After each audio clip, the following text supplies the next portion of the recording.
Hello again, and I apologize for the last 2 hours. I have a difficulty with my firewall. It's blocking my internet, so I have to lower my security a little bit.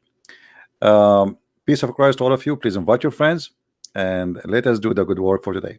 Actually, I just changed the title of my topic today because a Muslim he contacted me and he said if I can show him a false prophecy which is 100% clear that Muhammad is a big liar, he will leave Islam today. And he promised me that he and his wife, both of them, they are young couple, they are watching us right now, and he is waiting for me to prove it. Now I believe that this person is being decent and he will keep his promise. However, you keep your promise or not, this is your business. For me, Muhammad is a false prophet. You leave Islam or you don't. That will not change really anything. It's you who is going to be trapped with it if you decide to ignore what we're going to show you.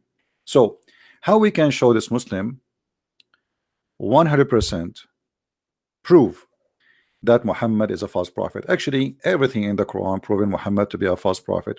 I can mention things about like Muhammad saying in the Quran in chapter 18 that the sun set in murky water, how Muhammad described how the baby is made, etc. But I will show him something more clear. This is Muhammad, and this is Sahih Hadith. First of all, let us see the number of the Hadith. I will put it in the screen.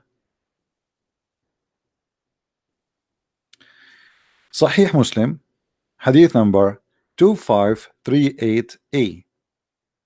2538A.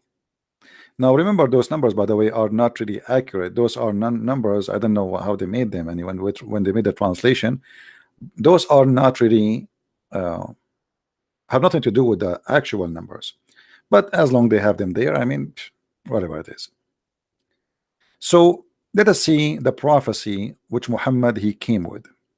Muhammad was speaking to his followers, and he says, the meaning of the words, the prophet after 100 years will be no soul left alive is living now. I mean, do you need to tell me the meaning of the words? That's it, we know what it is. Muhammad he said, in 100 years from now, not a single human being will be alive. Is that a false prophecy, my friend? The gentleman who promised me he will leave Islam. Isn't it obvious that this is an extreme false prophecy?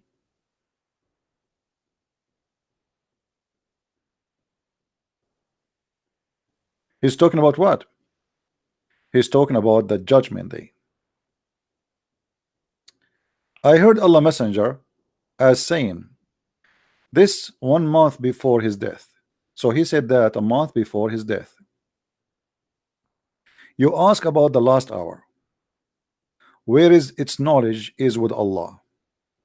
I, however, take an oath and say that none upon the earth, the created beings from amongst my companions, this is between two brackets, by the way, it doesn't say that in that, but we let it go. Between the two brackets, this way it says two brackets. Just trying to explain to you supposedly more of the meaning. Would survive at the end of 100 years. So Muhammad is speaking about the judgment day. That the judgment day is have to be maximum of 100 years from now. Here, when they added the companions, this is very silly. I mean, if Muhammad he die in the age of 63, I mean, how his companion they will live 100 years from now? I mean, that's mean they make them 163 years. So they put it there. It's a false translation. It says it clearly that none upon the earth, any creation, not only human, all creations upon the earth, within 100 years they will disappear. I'm waiting for you to text me in Skype and keep your own promise. If you like to call me live and say I am leaving Islam, feel free. If you don't want to speak in public, it's up to you. Still, you can send me text and you tell me if I can show your text or not. Is that clear or not? I mean, how easier I can make it for you? A man claiming that not a single creation, and this is the hadith in Arabic, by the way. سمعت النبي صلى الله عليه وسلم يقول قبل أن يموت بشهر تسألوني عن الساعة وإنما علمها عند الله وأقسم بالله ما على الأرض من نفس منفوسة تأتي عليها 100 سنة. They are asking me, he said before a month from his death, you are asking me about the judgment day hour, or the hour of the judgment. The knowledge of it is with Allah, but I swear by Allah that not a single breathing soul will be living in 100 years from now.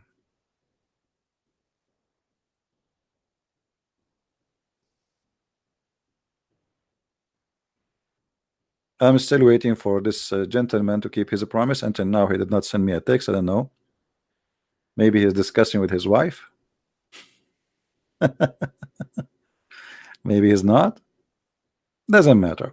But obviously, Muhammad is making up a lie, and we are now 1400 years after Muhammad, and we are alive as I believe right now. I am alive. I think so. I think I'm alive. Actually, I just came. I was outside, and people, they said to me hello, which means they can see me. I mean, obviously. And in the store, I was able to pay for some grocery I bought. So I think I am alive. I think Muhammad is wrong about this. So how we can accept Muhammad to be a prophet? This is one of tons of stupid things your prophet he said, and it's up to you. I mean, you wanna leave Islam, you wanna stay as a Muslim. This is your business.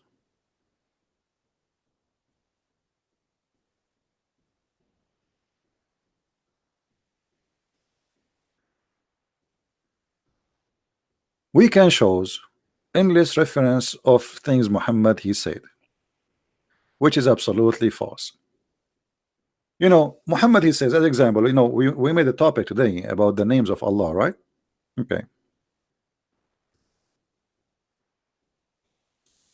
Allah have 99 names. Who is the one who said that? Who is the one who said that? Muhammad. But Muhammad is a person who stuck with the number 99. I mean, Muhammad is stuck with numbers. Let us see.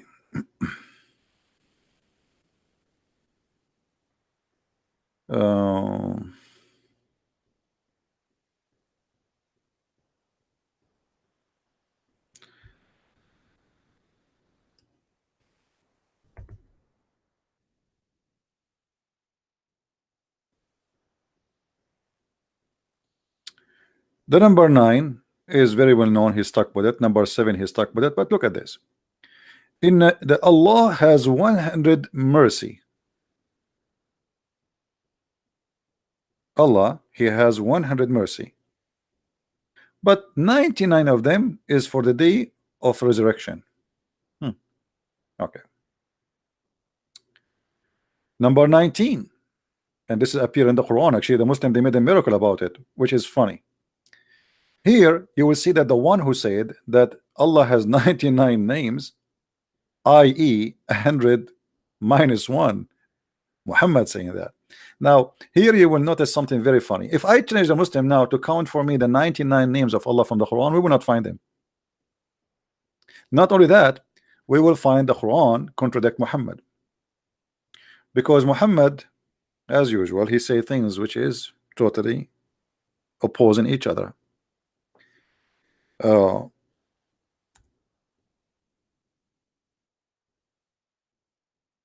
the Quran says that all the good names belong to Allah.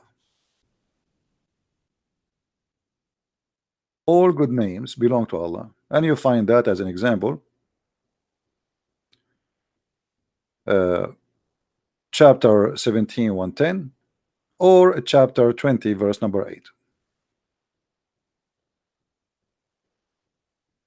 All the good names, all the beautiful names belong to Allah. Okay, so how we can say those are 99? Any beautiful name belong to Allah. So Allah, okay, is Jasmine beautiful? Jasmine, Allah, his name is Jasmine. What if I want to call Allah Lolita? Hmm? Like to make him more exciting, like, you know, Allah Lolita.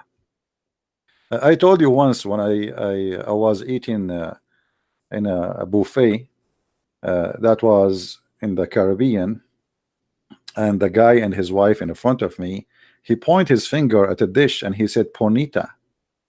Me, because I'm an Arab and I'm very educated in languages, I thought the dish name is Ponita.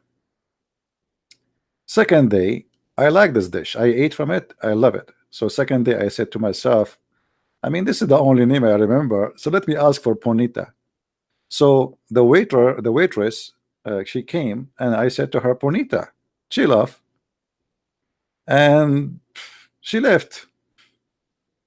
And then I called her again to come. I said, where is my dish? You know, Ponita, she don't speak English. She laughed again. And then after like 15 minutes, she came back and she is looking with her friends at me, and she gave me a piece of paper. Has her phone number. I was saying, what's wrong with those people? I'm asking for a dish, they bring me a phone number. So a guy was walking by, he's a waiter. I asked him, where is my dish, man? Everybody speak English? He said, yes, sir. I said, where is my dish? He said, what you order? I said, I Ponita. He said, what Ponita? He said, I order for Ponita. I said, but we don't have a dish, it's called Ponita. I said, so what Ponita is? I said, Ponita mean pretty. So I was saying to this girl, you are pretty without knowing. Me, I thought I'm asking for a dish. She thought I'm flirting with her, and she gave me her phone number. Now for Allah, all the beautiful names. Ponita.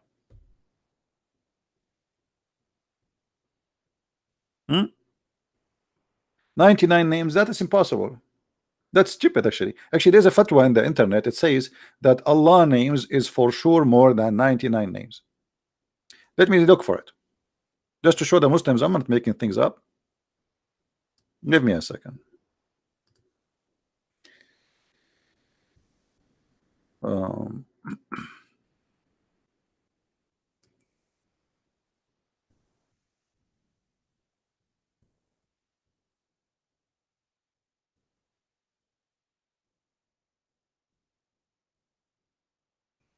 all right.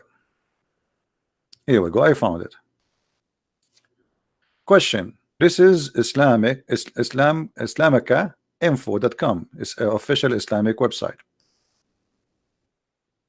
Names of Allah are not limited to 99. Do you see it, guys? Do you see it? Those are Muslim scholars. They are saying the names of Allah are not limited to 99. But by saying that, you Muslims got your prophet busted. So what we will do now with this hadith, where Muhammad, he said Allah has 99 names.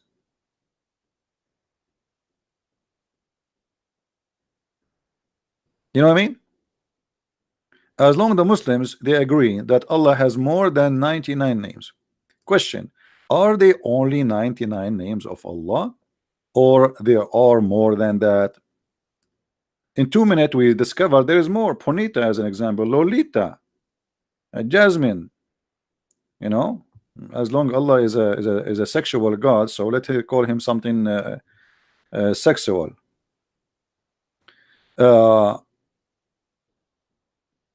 And here the article is long, but anyway, the summary is in the top. It says the names of Allah are not limited to 99.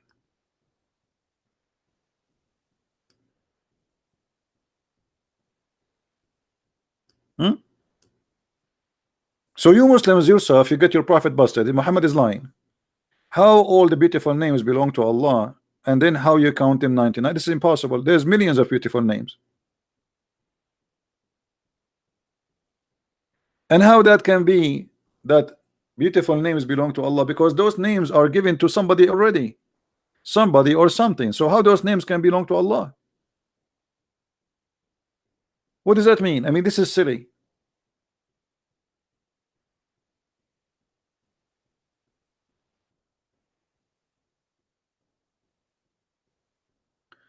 But Muhammad is a person who is stuck with numbers, as we said before. If you remember, Muhammad once he said that Solomon, he have 99 wives, and he wanted to have sex with them. But you know, he forgot to say inshallah before he have sex.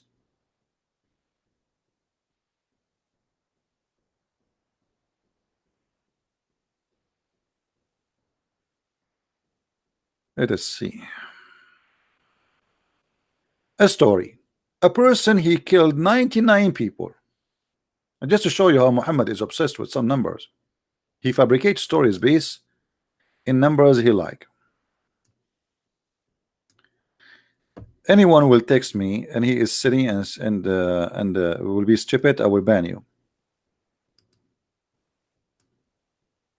I have no time for kids.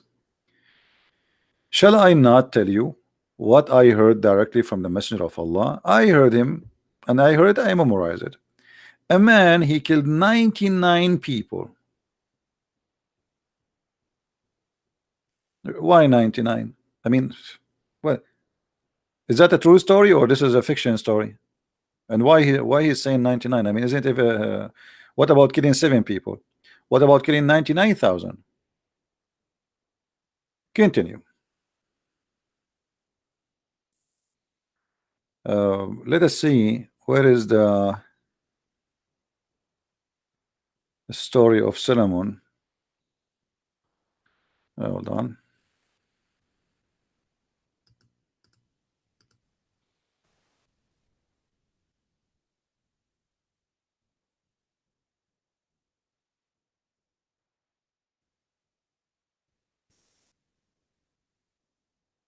Okay, this is in the Quran actually, you know, like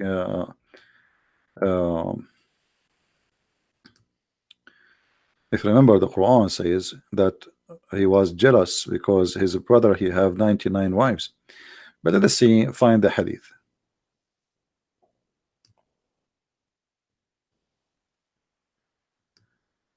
Let us see. And you will see why Muhammad he stuck with the number 99. Read with me carefully. The Prophet Solomon, son of the Prophet David, said, tonight I will go around, i.e., and I will do F. You see, they're trying to be, I mean, supposedly trying to be polite, but the fact it says there, he will do F. How many women? 100 women. 100 women. Actually, in hadith, different hadith, it says 99. This hadith is appear as 100. And look here what happened. And this is a story, supposedly is a true story mentioned by Muhammad. He want to sleep with 100 women all in one night. Even Christian prince cannot do that, man. I mean, come on, this is too much exaggeration. I mean, there is no way. I am an Arab. You know, maybe you know, I mean, 99 women. I mean, don't you think 100 is too much? 100 women in one night. There again, there again, there again. Like what happened? There is no tomorrow left. And look what the purpose of having sex with all those 100 women. What is the purpose? He want to have 100 fighter to do jihad, as if they are going to be born with mustache and they will have a sword right away.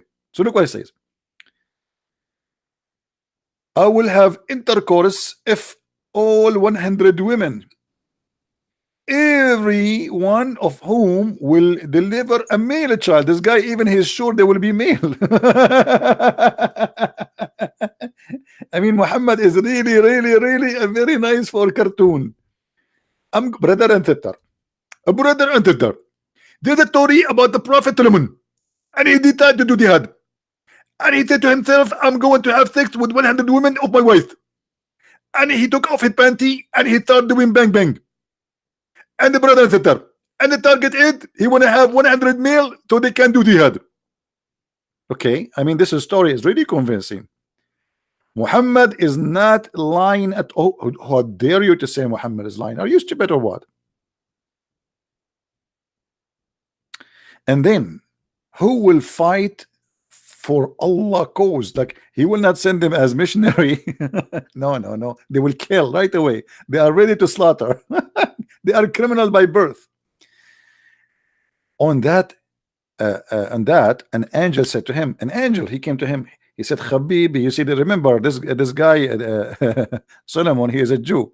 He said to him, Habibi, Solomon, Habibi, don't forget, Habibi, before you have sex, Habibi, say Inshallah, Habibi.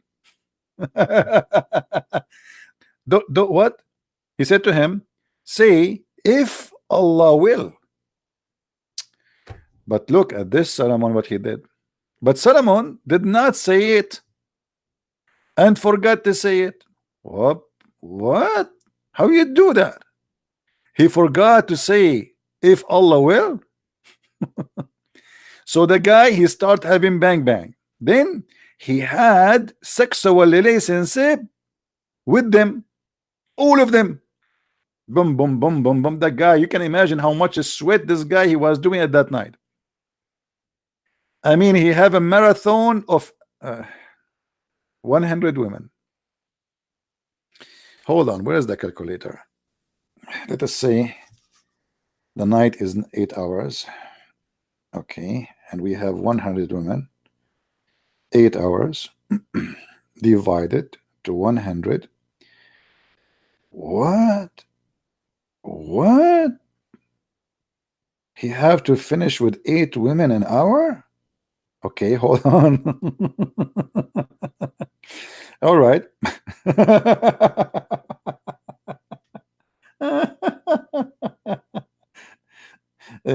Okay. Actually, not 8. It's more than 8. What is that? The calculator is not giving you the correct number. So let us say you have to finish with almost 12. Or let us say 10.1. I know. Yeah, almost 12 something. Okay, so let us say 12 women. So if we say we divide 60 minutes to 12, he have to finish with every one of them in 5 minutes.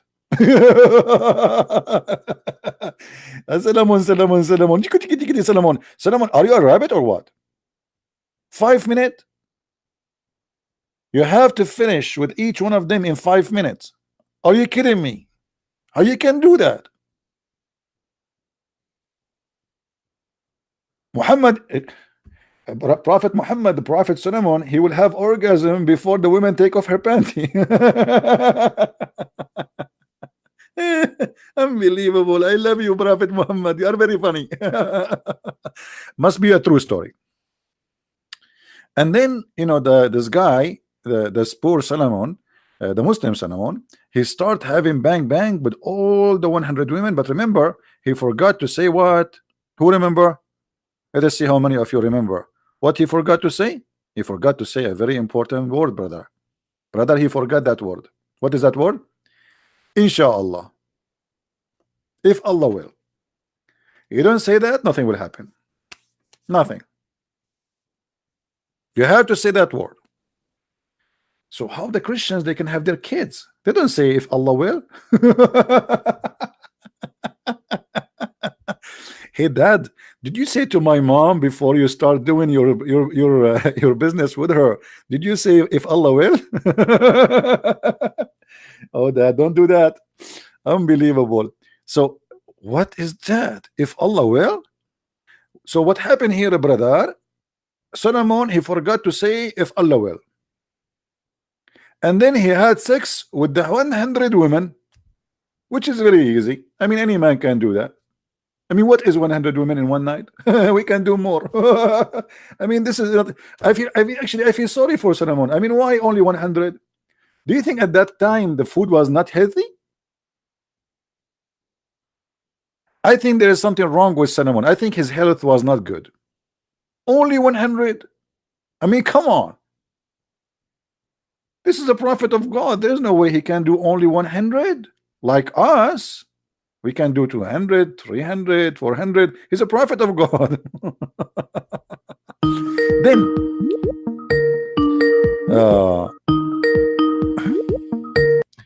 we have someone is calling.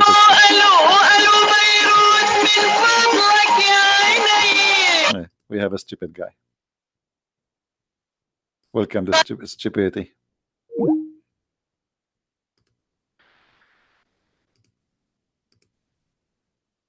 So he did not say if Allah will, and look what happened, brother. Surprise, surprise, surprise, surprise. But none of them delivered any child except one. Delivered what? A half person.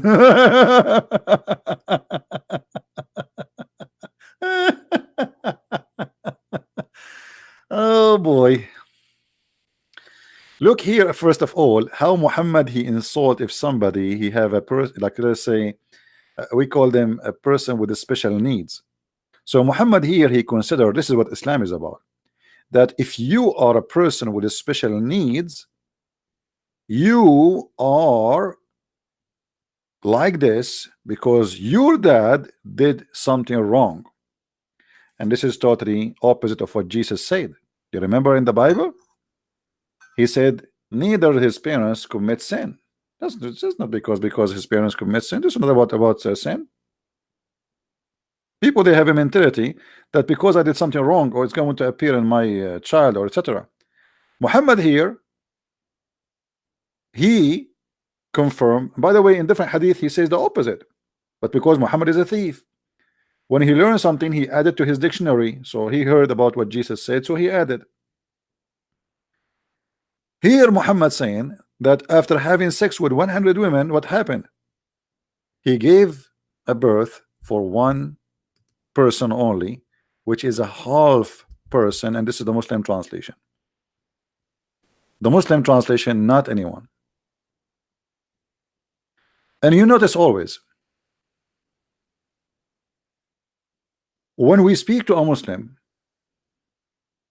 and we like we try to speak to him in a nice way, try to have a kind of dialogue. Don't call me directly. You have to tell me who you are. Actually, you know what? Anyone from now on, in order to call me, we will ask somebody. Let me exit my Skype, because just to avoid kids who call and play songs and stupidity, we will find somebody who check the person before he talked to me to be sure. Actually, you know what? You have to contact me in Skype.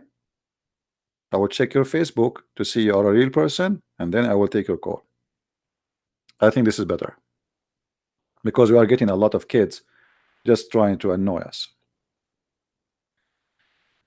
Half person, because he did not say if Allah will.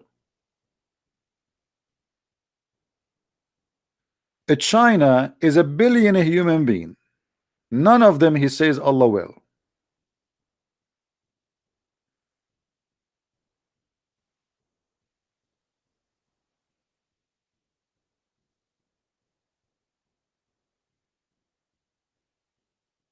How we can accept Muhammad to be a prophet and he is telling the truth?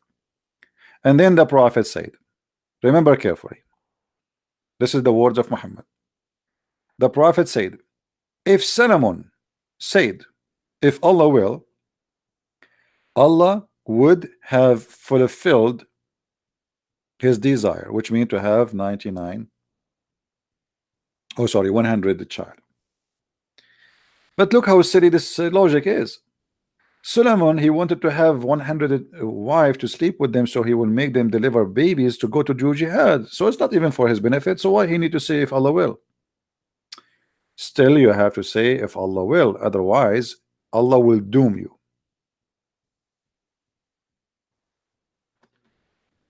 But here we have a problem. Anyone knows what the problem? Let us see how many of you will like think deeply about this issue. What is the big problem Muhammad himself as a person will face because of what he just said?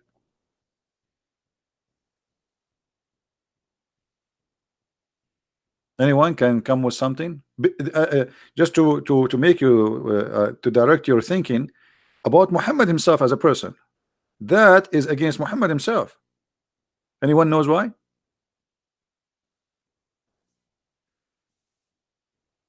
Anyone knows why?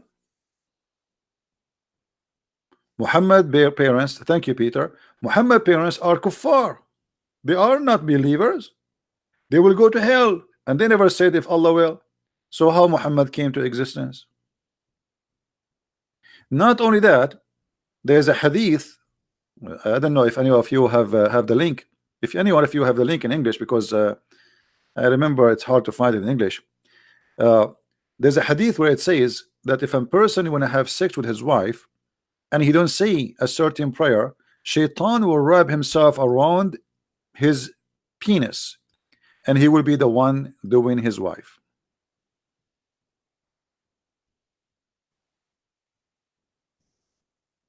Muhammad, he ordered the Muslims to pray and say certain words before intercourse. Otherwise, Shaitan will be having sex with his wives or with the wife.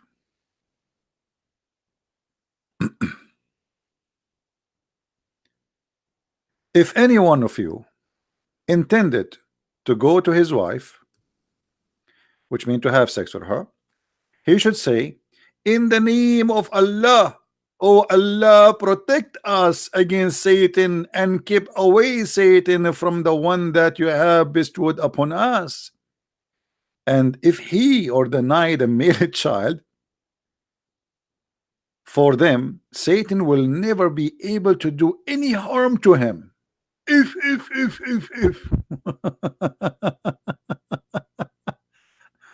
oh boy. Brother, is that why Shaitan was able to harm to Muhammad, to do harm? Because Muhammad parents, they did not say this prayer.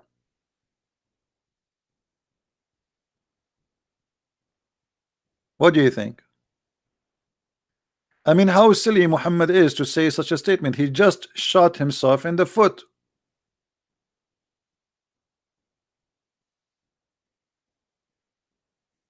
Muhammad himself, his families, they did not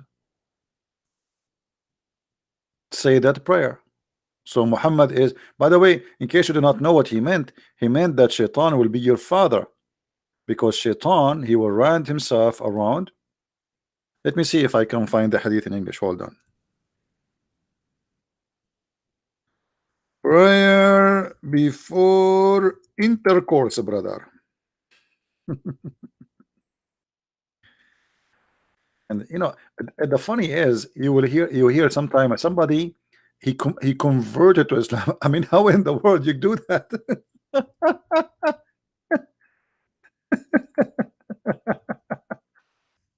I mean, literally, you have to be mentally ill. Okay.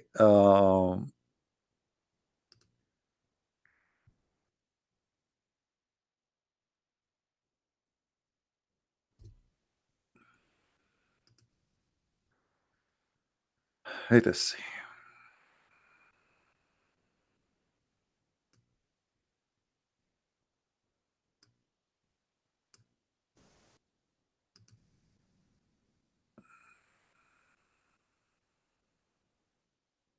Hmm.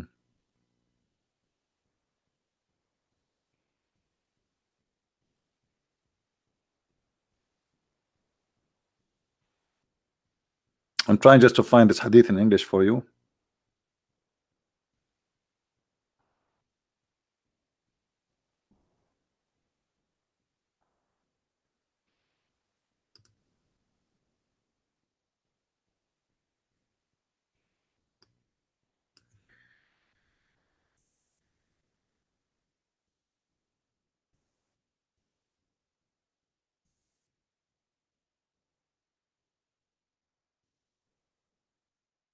because it's hard to believe if I don't show it to you from a Muslim website. So I'm trying. Um, I saw it before in English. That's why you know. Hmm.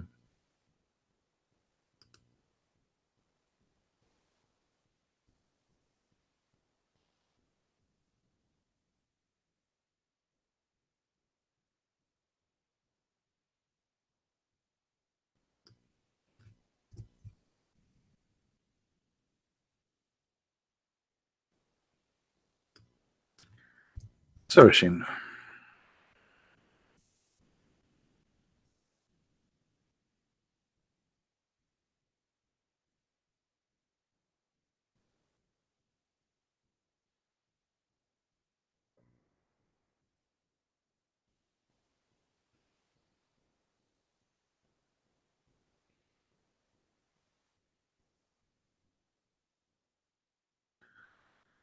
Hmm.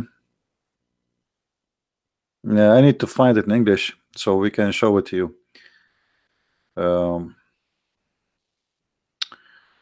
I could not find anything. I remember before I saw it, but you know.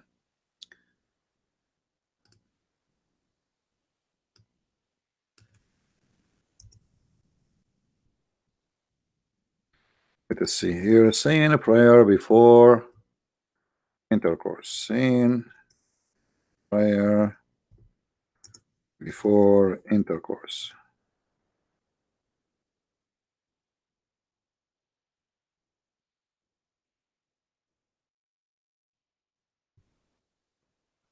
Okay.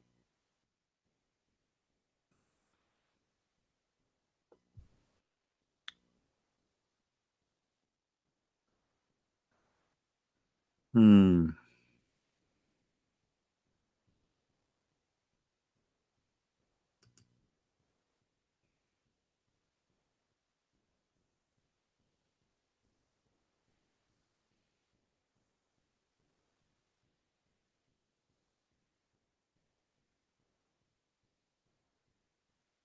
I found many websites, but until now I did not find the one. um,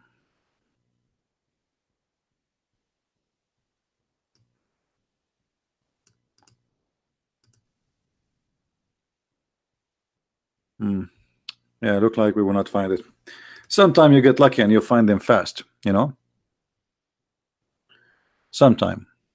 But anyway, you see, even in the Quran, it says clearly that Allah, He said that Shaitan,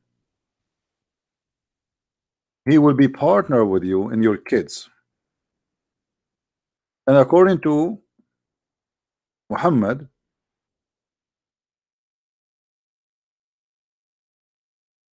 chapter 17, verse number 64, uh,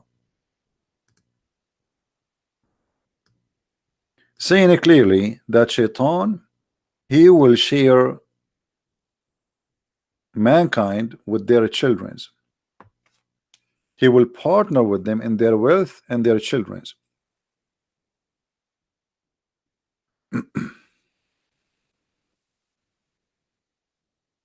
Right?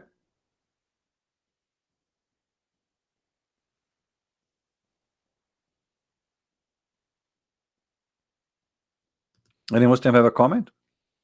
And if you see the interpretation for this, it says exactly as we are saying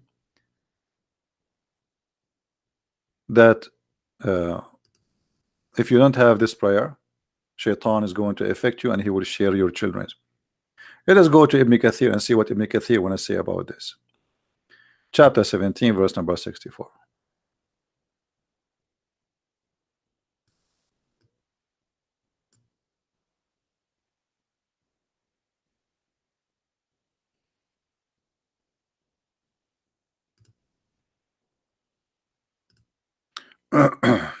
17 actually.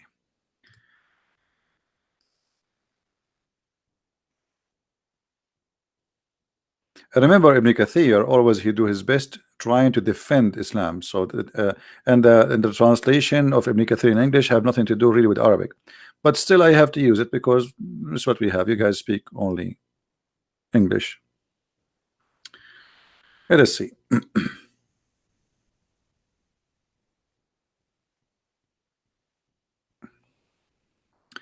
And share with them their wealth. Ibn Abbas and Mujahid said, this is meant what he commanded them to do of spending money of this disobeying Allah may be exalted. Well, awlad and the children. It's reported by Mujahid, etc., that this is mean the legitimate, that the means the children of zina, i.e. the children of adultery.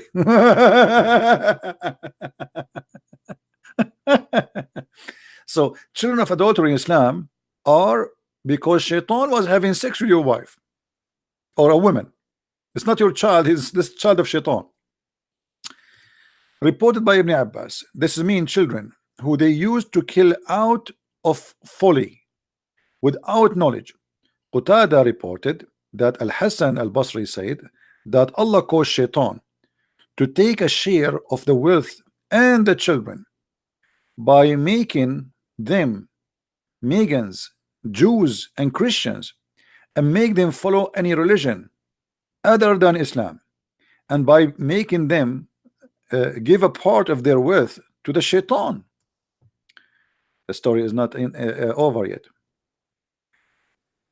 And share with them their wealth and children. The fact, I like it when the Muslims they say the fact. Only wealth and children are mentioned in this ayah does not mean that it is limited only to those things.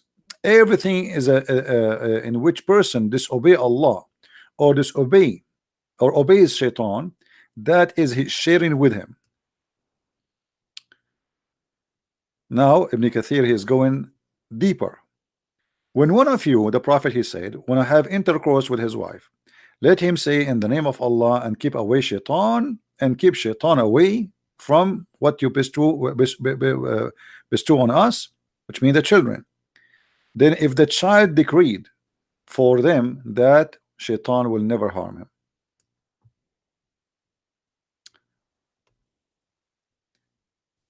Ibn Kathir he did not give any details about having, you know, shaitan rounding himself around the penis of the man when you have sex. Let us see different interpretation.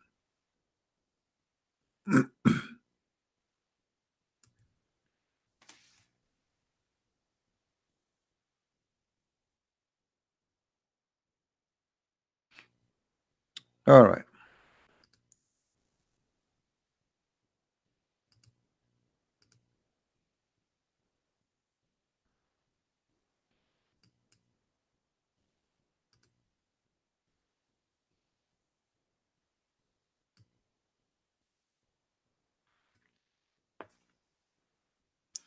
This is Tafsir al-Jalalain, and here in the English translation they are not showing that.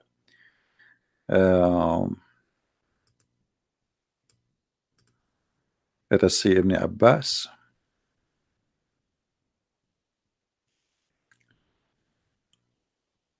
Yeah, all English translation doesn't show that shaitan will round himself around the penis of the man. But if we go to the Arabic ones, the Arabic is totally different from the English, because in Arabic they don't hide, they cannot hide it. That's it, the book is there. In English, Muslims they can play all the games in the translation and they can cut off as much as they wish.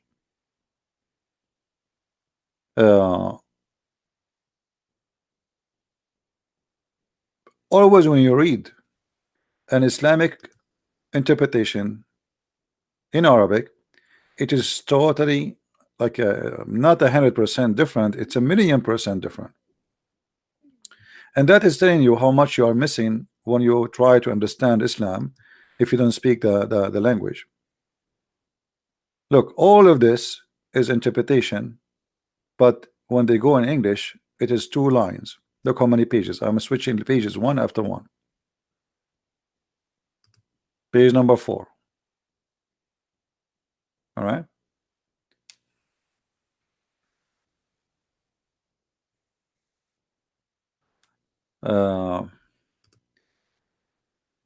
Let us compare between the English translation and the Arabic translation of Ibn Kathir.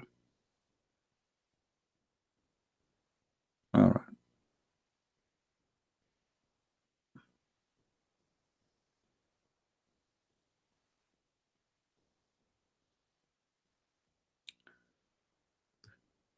Every child is born as a female. It happened because he disobeyed Allah. By the way, it named, uh, which means he did not, he did not say the prayer before he have intercourse. But I did not see that in the English. Did we see it? I don't think so. Um,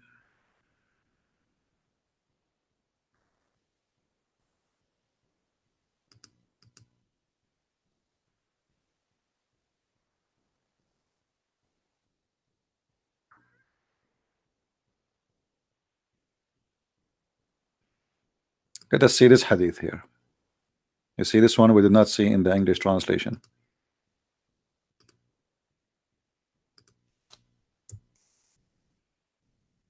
Not be found.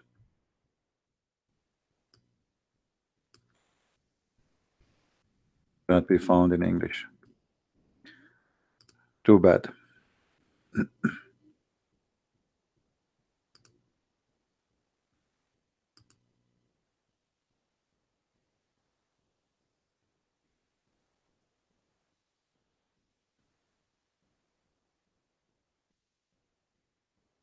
Hmm.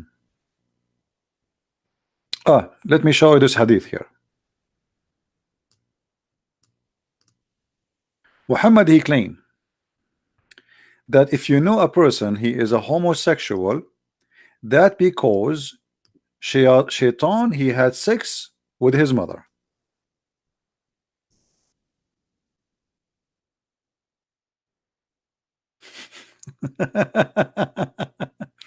Muhammad, he come with a new name. He named a group of people, he called them al-mugharribun. They asked the Prophet of Allah, who is al-mugharribun? What does that mean? I mean, this guy, he come with names, nobody heard of it.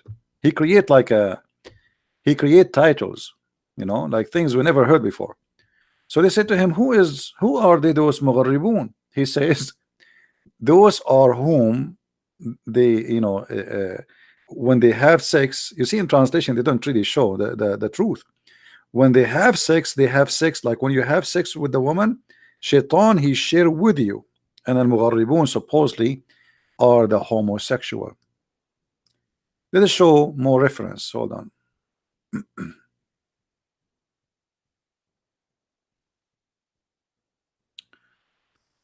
Let us copy the hadith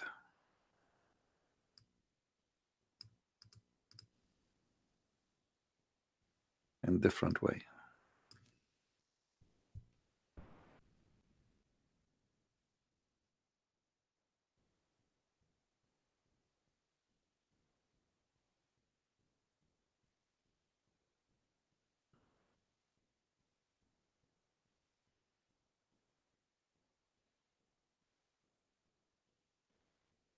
The bad thing about this website, I mean, you search for something, you can search by number, you can search by, because their numbers are different from the original numbers. And if you search for anything in the search engine, it shows you anything have to do with the word.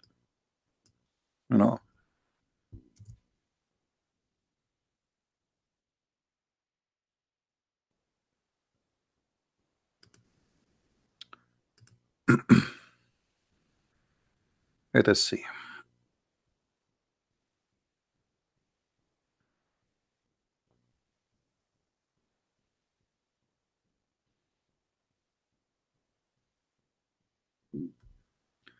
I'm trying to find it. Let us see.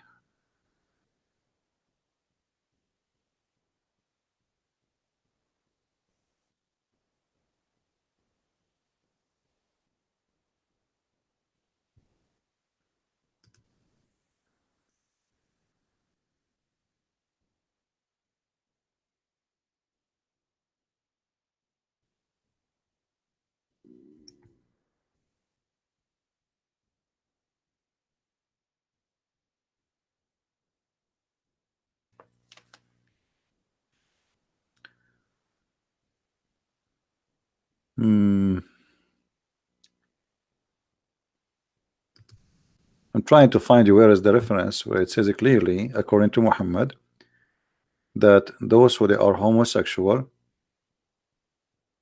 they are they are like the fruits of sex between shaitan and a human. I could not find it really in English, but I can find it here in Arabic. The book of أحكام المرجان في أحكام الجان. قال الطرطوسي في كتاب تحريم الفواحش. الطرطوسي, the Imam الطرطوسي, said in the book of forbidden what is forbidden, the forbidden things like the bad things. He been asked from what a person he will be a gay, a homosexual. He said it's been reported from Ibn Abbas. He said المخنثون أولاد الجن, the homosexual, they are the children of the genie, and genie, they are shaitan too. I cannot find that in English. I'm trying.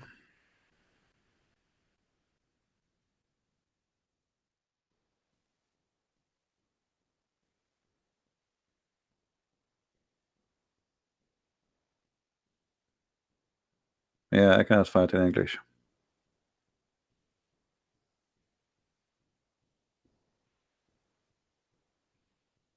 So obviously Muhammad, he always this religion, it is a superstition religion, come with this like the most silly explanation for things to happen.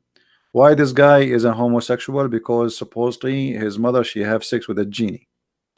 I don't know if any of you remember that according to Muhammad, shaitan, he have sex with himself. Shaitan, because the Quran, the Quran always is full of mistakes, and the Quran said that shaitan, he have a children, but Allah supposedly he kicked only one shaitan from the heaven. So how this guy he have a wife? You know what I mean? If the God of Islam he kicked shaitan from heaven, as you see in chapter 18 verse number 50. Let us go and open the verse so we can show you.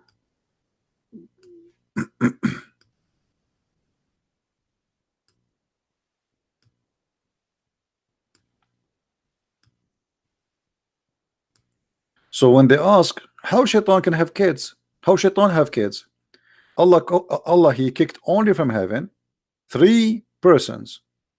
2 are human, Adam and Eve, and the third was the devil, which the Quran call him Iblis, which is obviously a copy from previous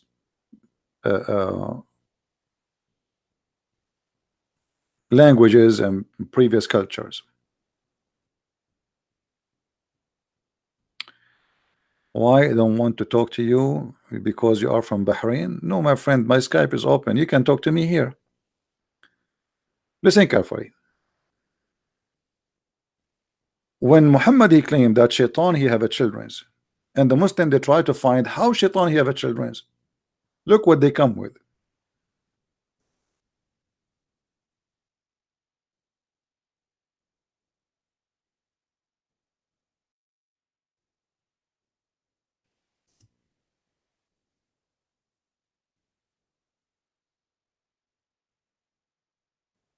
They come with a solution that shaitan he lay eggs and he have sex with himself.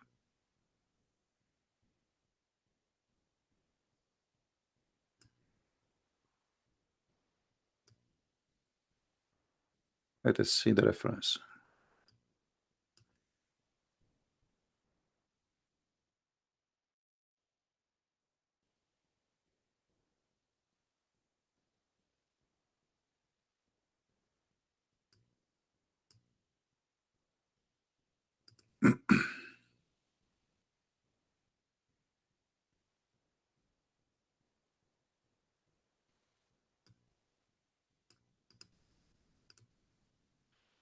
I don't like to mention something without showing a proof.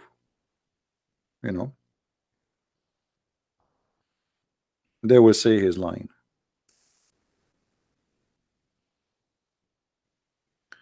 All right. This is Al-Qurtubi, Tafsir Al-Qurtubi. This is the official government website of the Kingdom of Jordan. It says here, I've been asked about, do Iblis have a wife? Which means Shaitan, Satan. Do he have a wife? I said, this is a wedding party I did not attend. And then he says, and then I mentioned the Quran saying, are you going to take him and his children as leaders, friends, protectors? And I know that he have no way to have a children unless he have a wife. Mujahid said that Iblis, he did if himself by himself, which mean he have a penis in the, you know, in different explanation it says, actually in the same explanation we will see that in the same line after that. So he enter himself into himself, which means he's effing himself, and then he lay 5 eggs, and this is the origin of his childhood or children's. And it said that Allah, he created for him a penis in the right side of his thigh, the right thigh of his right leg, and a vagina in the left leg. So he if this by that. Makes sense. I mean, think about it. Shaitan, he have a penis in the right leg and he have a vagina in the left leg. So all what you need to do, he just shake it, you know. I mean, then the penis will go in the vagina and we got the babies. So he if that, and here you notice, by the way, it says yankah. You see, the Muslim, they say the word yankah does not mean if. It says here that he if he do nikah. He do what? He yankah what? The guy is ifing himself. He cannot be married. So this is the physical action. So who he do yankah this with that, and every day he lay 10 eggs. Actually, you know what? I'm going to open Google Translation. I know Google Translation is not good, you know, but at least you can see. So Muslims, they will not say, you know, most of them, they don't speak Arabic, which is really a problem. So I'm going to copy from here and paste. Let us copy actually more. There's a limit of how much you can copy, but we will try. Okay, and I will go to Google Translation in front of your eyes, and I will paste translate.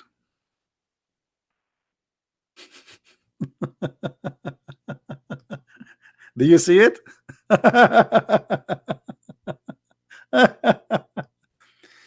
Mujahid said the devil enter his vagina. Actually, he says he if his vagina.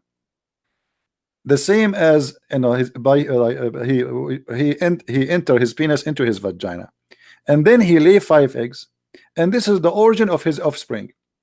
It is said that Allah created for him in his right thigh a male member, which means a penis, and in the left side a vagina. It says left hand. This is not wrong. And then he will do this. He if this with that. Translation is coming wrong here. And every day he lay down 10 eggs will come out of him. From every egg there is 70 Satan, male and female. They will come from every egg. Now we know that this is Google Translation is not accurate, but you know, I translated that for you. But we are copy pasting in front of you, so people will not say, oh, he's, you know, this is not what it says. How anyone can believe in such a thing?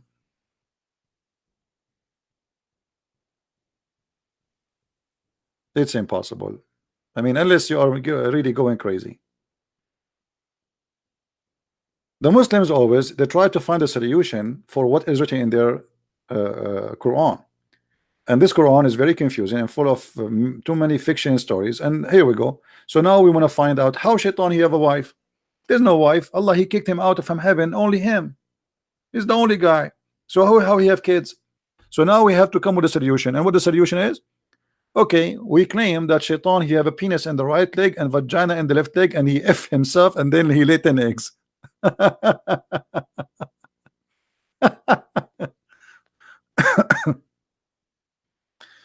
So, you know, the more you read Islamic books, the more you find that this is a very silly, stupid cult.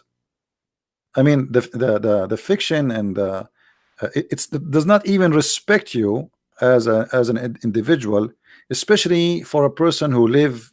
I mean, maybe this was accepted in the desert one day. People are naive, they don't have education, they believe anything. They believe that there is a witch, she can fly, and etc. But today, I mean, who is going to believe in this garbage?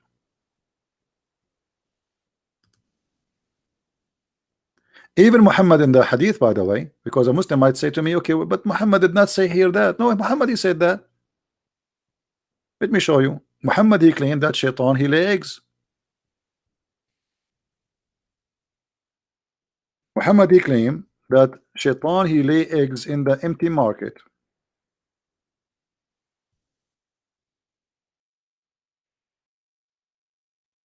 Let's see.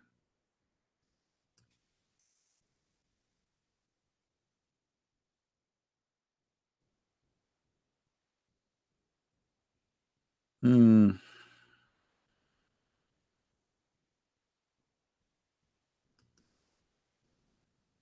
Let us find the hadith in English.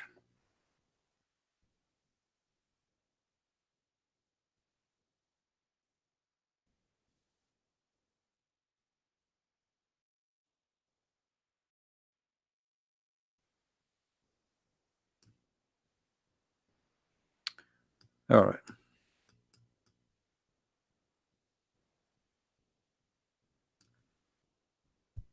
Muhammad is the source of all lies.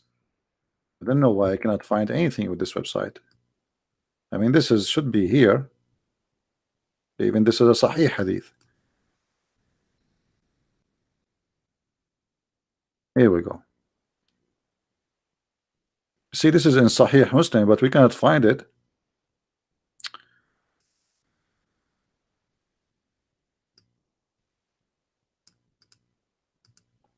I mean, why we cannot find it? See, when I search, I cannot find it. Anyway, it's here. Let us see this one.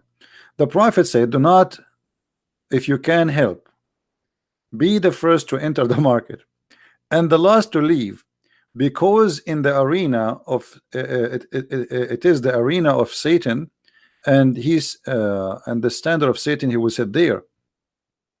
Well, what standard? It doesn't say that. It says in Arabic, you know, Satan he lay his eggs. I mean, what this translation is about? Unbelievable how they lie. They try to cover up. Let us see.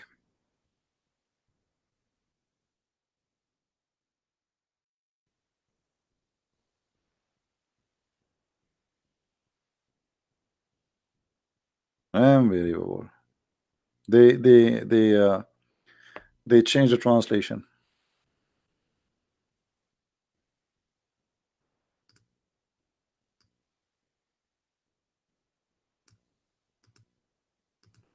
We cannot find any truthful translation. But anyway, anyone who speaks Arabic, he can see it. I mean, it's not all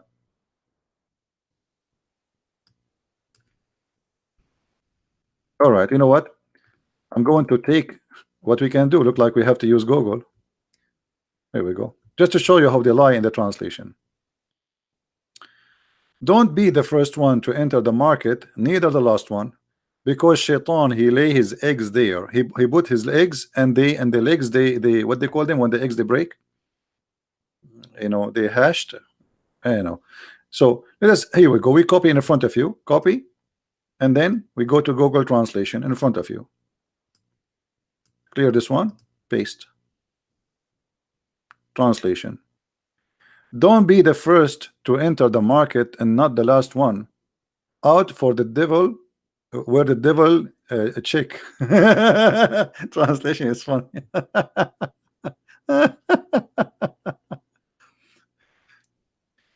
Oh, this is Islam.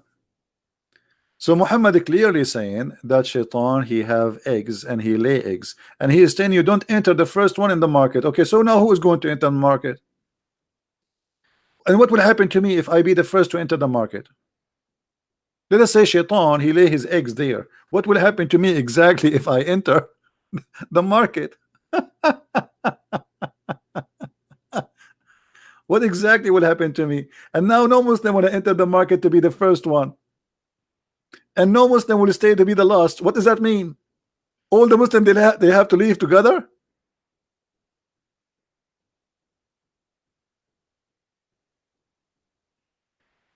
I do not know Arab from Bahrain. Actually, Bahrain is not an Arab land. Bahrain never been an Arab land. Most of those people in Bahrain, they are either from from Iran. They are, it's a mix. Even Saudi Arabia. If you go and check those who live in Bahrain, Kuwait, Emirat, Saudi Arabia, you will find that most of them, they look like Pakistani. I will show you. Even though I'm changing the topic now because of the chat here. Give me a second.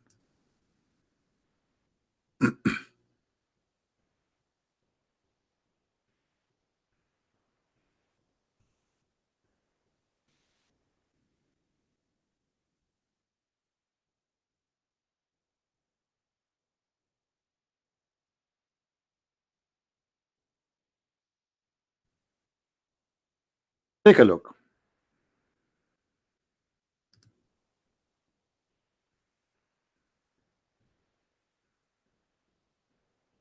This is the Prince of Qatar. Isn't him a Pakistani? Be honest with me. Isn't this is a guy, a Pakistani guy?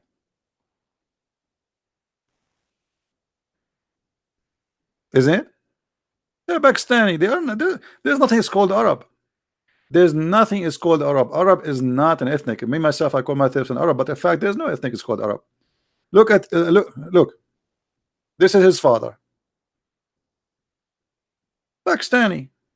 Why? Because if you look at the map, you will find that a few hours in the sea, even if you are using the old ship, like not now, like it's going to take half hour to be in Pakistan.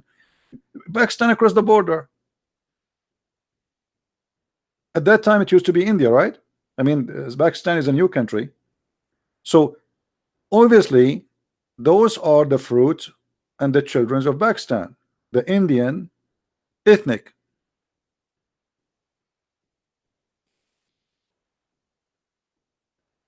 There's nothing called Arab. What Arab? If you go and see actually even their local clothing, it's not what they say to you. Like now, look now, he is wearing this Arabian clothes supposedly, but this is something new. Before they didn't use this clothes. This is always something new. Go and check the clothing of people in Yemen. Check the clothes in Bahrain, the clothes in Qatar, the clothes in Emirat, and you will find that they are dressing the same as Indian. Actually, let me show you something more. I don't know how many of you saw Muslim doing Hajj.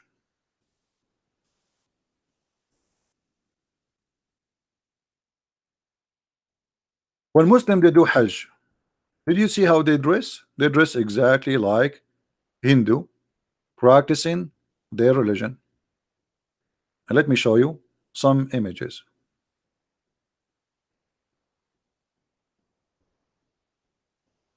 Take a look.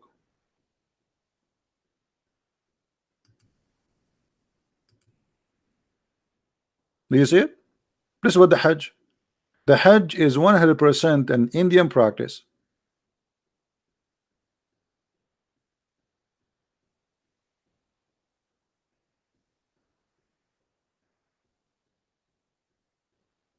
Isn't it? This is how the Hindu they dress, especially the monk, and they shave their head. Not only they dress like this, they shave their head. This guy now is throwing a rock at the shaitan. Look at his face. Look at his face. The Muslims, they believe that shaitan, he has a house, and now they are throwing rocks at shaitan. Shaitan, yeah, shaitan. And by the way, if you go there, you better be careful, because 99% of the rocks, they will fall in your head, because there's no way this guy can hit. He's far away. Look, let me show you the crowd. Let me show you how big the crowd is. How you can hit this thing? So if a person he is standing at the end, how he can hit this person? And by the way, even the shaitan house, the Saudi people, they change it. The Saudi people, they changed it. It used to be different. Let me see if I can find you the old one. Even Shaitan house became from concrete. They update the Shaitan house. Look, this is the original Shaitan house. It was a column made from stones, and the Muslims go around it and they throw their rocks. Do you see it? And this column collapse every few, I mean every year, because they're throwing rocks at it. Look how big the number. Throwing rocks at this thing. Let us see if we can show you more clear. Yeah, this is an old picture. Look at this. Look how small it was. Small, tiny, and they put a fence around it. And this is where they used to throw the rocks. Now look what happened.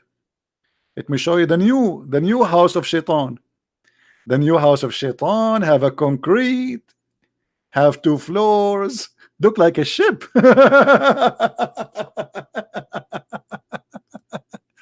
Hey Muslims, are you allowed to update the house of Shaitan?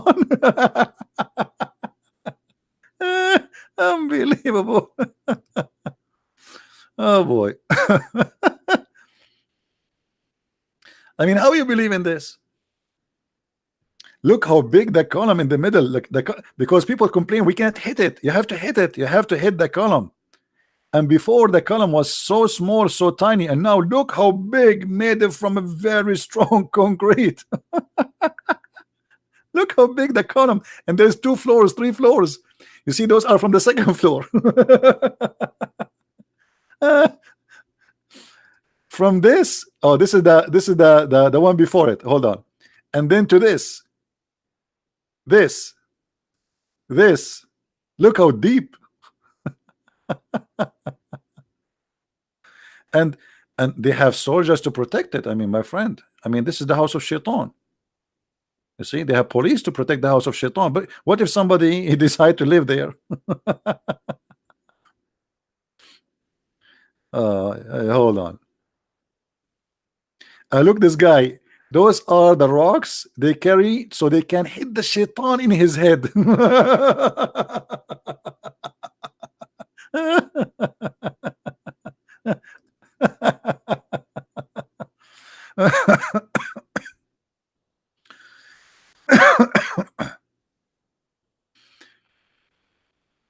I'm trying to find just an old images. Hold on. Look at this guy. This guy is taking a selfie. He's throwing the stones. Hey brother, selfie. I'm hitting the Shaitan in his head. Unbelievable. I mean, this is hilarious. Oh boy. Yeah. Look, this is an old one. You see the old one? This is the old one. Do you see it?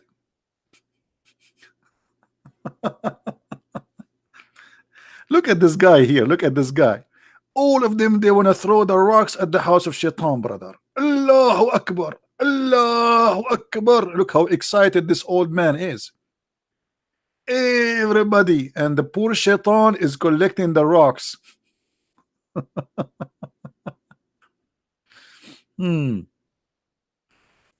Everybody is naked too. All of them, they are naked. They have just a sheet around themselves. Yeah, this is the old house of Shaitan. Look how it is. You see the old house of Shaitan? By the way, in Arabic here, I don't know who posted this picture. He says, what is the wisdom of throwing rocks at this but Shaitan is not visible, and we can't see him. Shaitan is there. I mean, this is a pagan practice. Which and Shaitan house is in the same city of Allah house. They are neighbor. Really?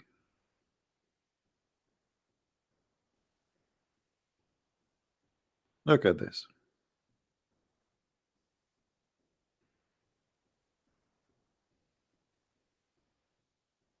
It's a pure practice of a pagan religion. Look how they made the column from a small tiny one. Look how big this wall of concrete, because everybody now want to hit it.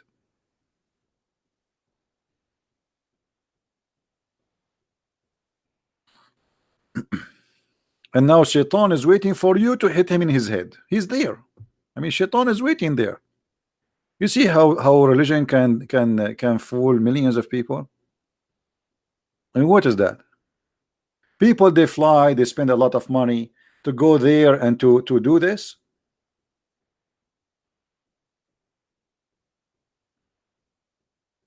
They asked the Prince of Saudi Arabia about, like, Saudi, if what we do if you are out of oil. He said, we have the Kaaba. It's the biggest business. Millions of people, they have to visit, spend their money, sleep in hotels, buy goods, buy gifts, buy food, and fly.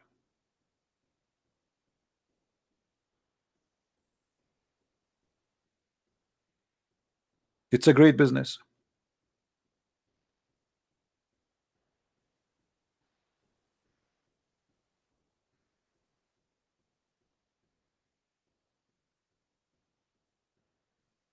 Look, this is the house of Shaitan. I found you an old picture. Look how small it is. Do you see the old house of Shaitan? Do you see how it is now? This is the old house of Shaitan before the oil of the money of the oil and before the concrete.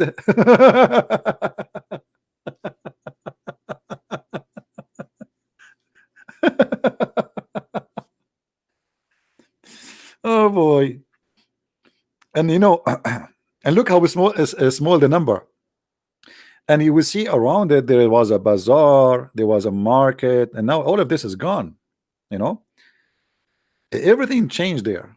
Even the Kaaba used to be small, tiny. Let me show you the old images of the Kaaba. Hold on.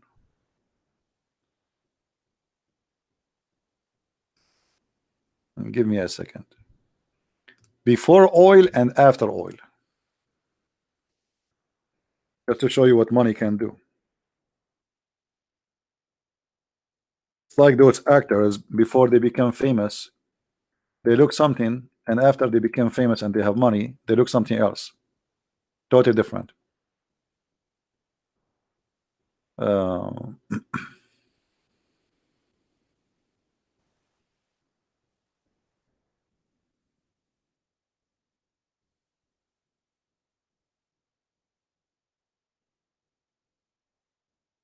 look at this.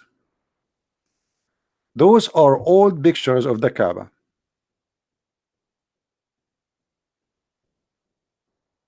Look at this. There's no even roof.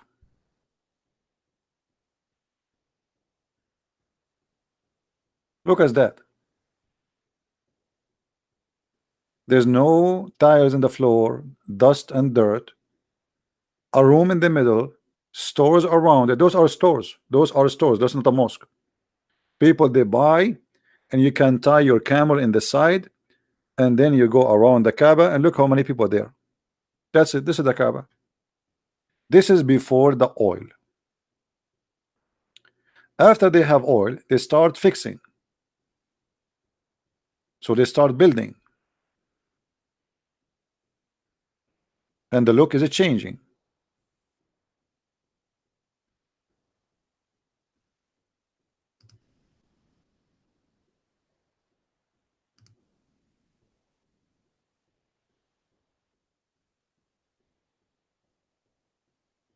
Old pictures. This is a very old picture. Look at this. This is the Kaaba. I think this is maybe 100 years ago only. I mean, when the first time there's a camera, I'm not sure when the first time the camera was discovered. I am not good with information about camera history. But you see what the Kaaba was? Just a small, tiny room. Nothing like the cover you see now. It's not high. The door is just a piece of wood. You see it? This is the Kaaba. The Kaaba today is something totally different. It's big, high, nice stones. Even they changed everything. Even the stones are not the same color. The roof is concrete. The ground is marble. I mean, all the Kaaba. There's no Kaaba. The Kaaba is gone. The Kaaba they used to have before is gone.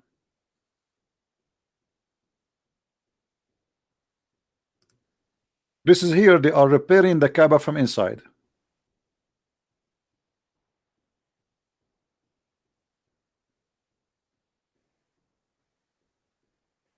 And look, Mecca was empty just 100 years ago.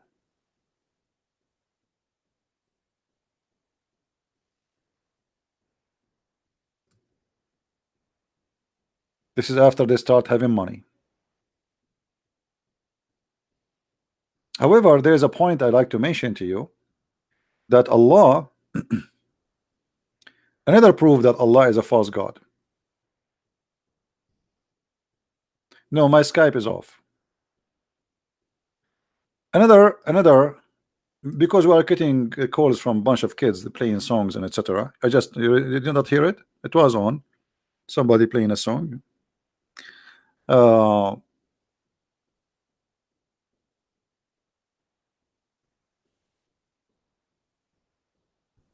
me show you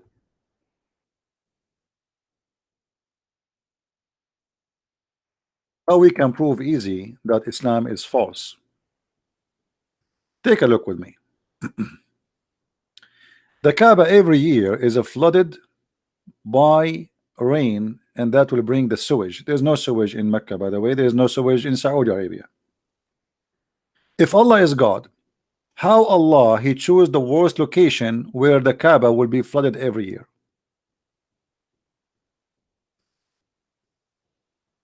The Muslim they claim that the Kaaba location is decision made by Allah himself. You know what I mean? If Allah he made the decision to locate the Kaaba, then why the Kaaba is in the worst location? If Abraham built the Kaaba, how is this small thing being abrogated? What did it look like in the time of Abraham? There is no Abraham. You have nothing to do with this. What Abraham? What Abraham? Actually, even according to Islam, the Muslim they claim that the first one who built the Kaaba, it was the angels of Allah. Then Allah he told Adam to come all the way from India, and this is why I'm telling you the roots of those who call themselves Arab today, they are from India. Even Adam, according to Islam, he landed from heaven in Sri Lanka today, which is part of India. And then Allah he ordered him to do Hajj, and when he arrived to Mecca, he found 40,000 angels waiting for him, and they are singing for him, and they said to him, we did Hajj here 2,000 years before you. But look at this. The Kaaba is covered by what? Look at this guy. He's swimming. Do you see the guy? Do you see the guy swimming?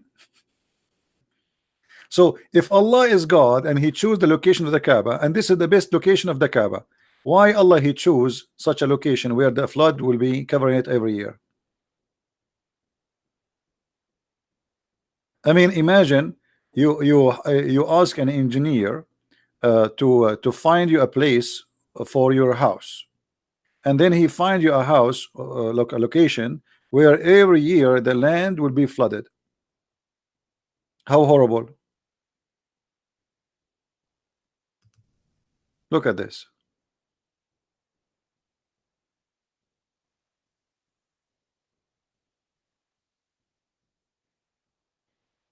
There is more horrible pictures for the flood, but I don't see any.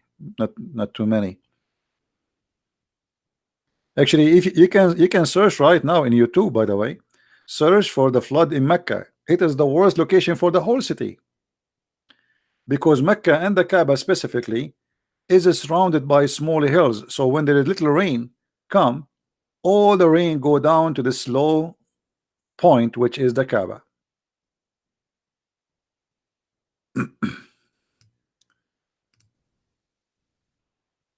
Actually, I made a video. It's called uh, "Seeking Allah, Finding Death."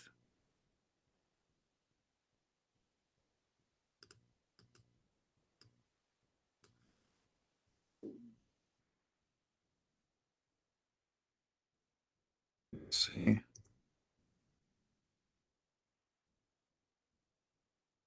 Yeah, here we have,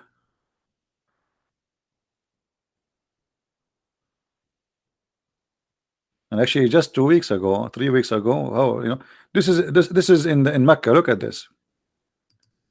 This is in Mecca. Every year until now, nothing changed. This is in Mecca. Mecca is the worst location ever to build a city. Look, the cars are flying with the water. This is the Kaaba swimming by the mud.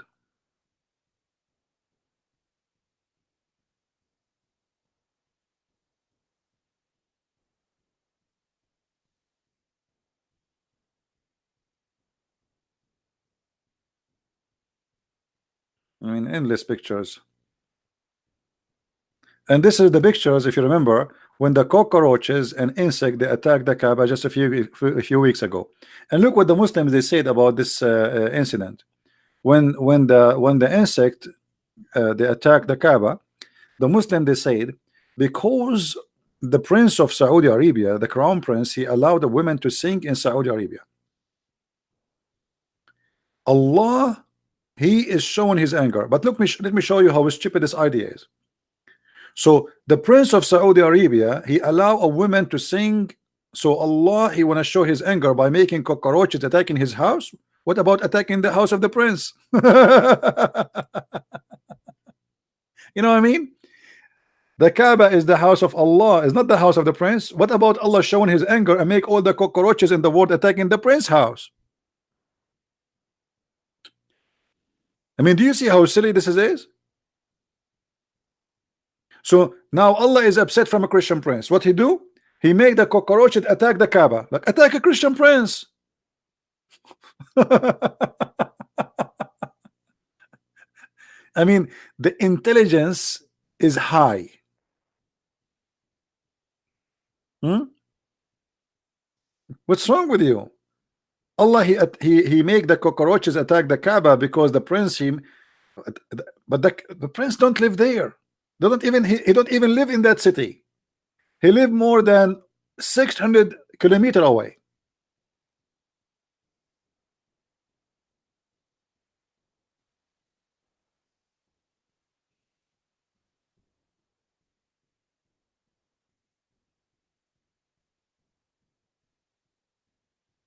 All right.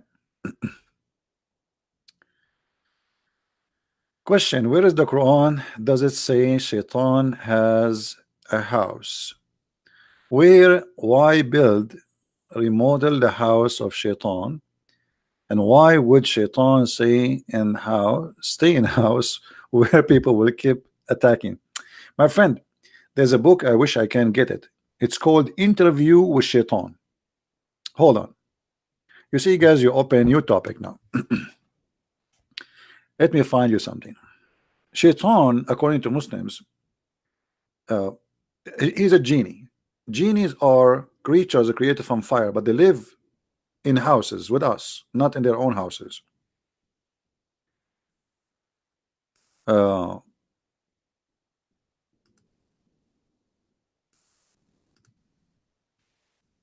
and Muslim genie, he live with Muslim family. Christian genie, he live with a Christian family. Hindu genie, he live with the Hindus.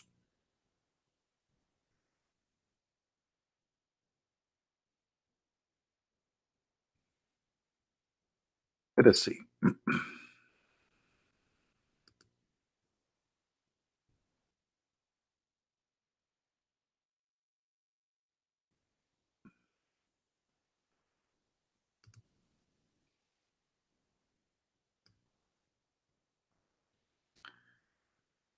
Signs of the house, the genie in the house.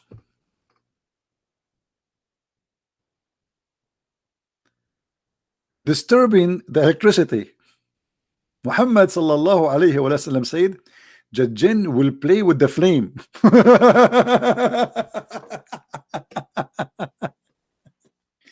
Seeing small stones being thrown inside the house and the door are closed. So your doors are closed, and then now you see stones thrown inside the house. It is a genie. Seeing small stones being thrown inside the house and the doors are closed. Okay.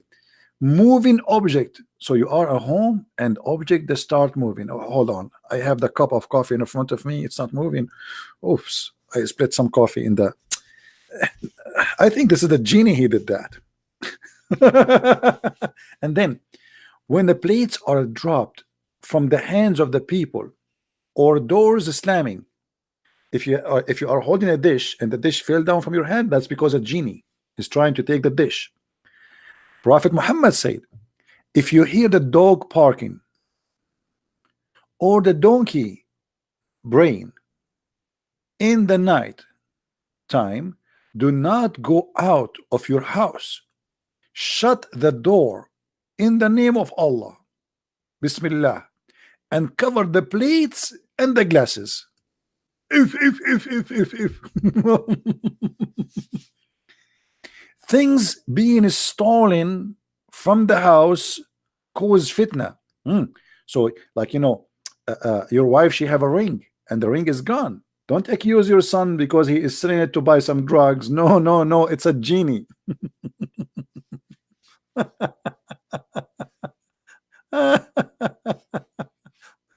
Let us continue. Unbelievable. Smashing something was stolen from the Prophet house, and Jibril told him to seek refuge in Allah, as jinn were trying to cause fitna between him and his wife. So Muhammad started accusing his wives. Who took this? It was the genie, brother.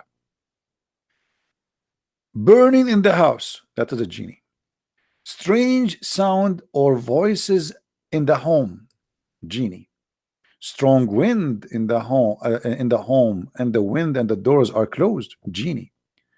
Whispering or moving of a tree in the home, tree inside the house, you know, like you have a yard. Footsteps going upstairs and downstairs. Hearing voices of people. The jinn could take the form of a spider or ant or a lizard, but not a mouse.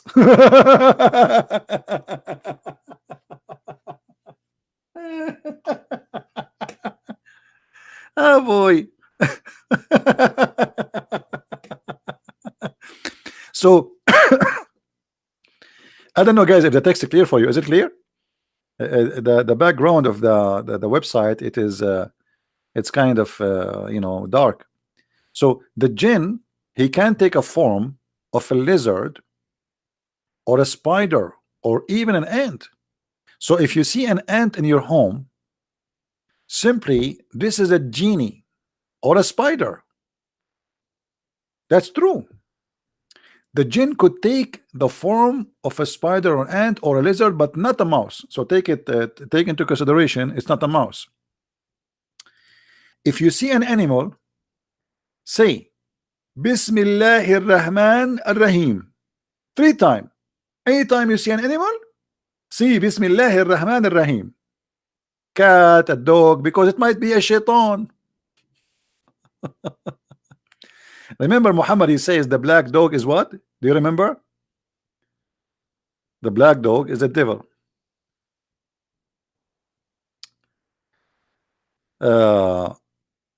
Ali Mahmoud. What Ali Mahmoud he want? Ali Mahmoud want to talk to me? Ali Mahmoud, you want to talk to me? Let us see what Ali Mahmoud want to say. Answer, Ali.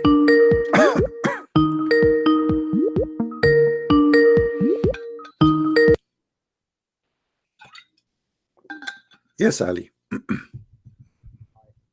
Hello? Do you hear me, Ali? I don't know, your voice is very low. Can you speak louder, please? Sorry? Hear me better now? It's very low. Hardly. I don't hear anything. Sorry. Fix your microphone and call me back, okay? All right. It look like Ali, he have something very important he want to tell us. Very important. And when a Muslim he have something important, it's mean it's important. I hope he will not tell us about the genie and the spider in our house. Strange human being in the house, he is a genie. Half a human, top half a human with a strange legs or part animal.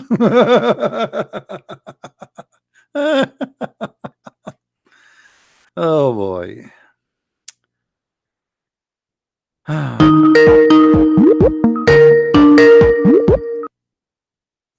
Hello?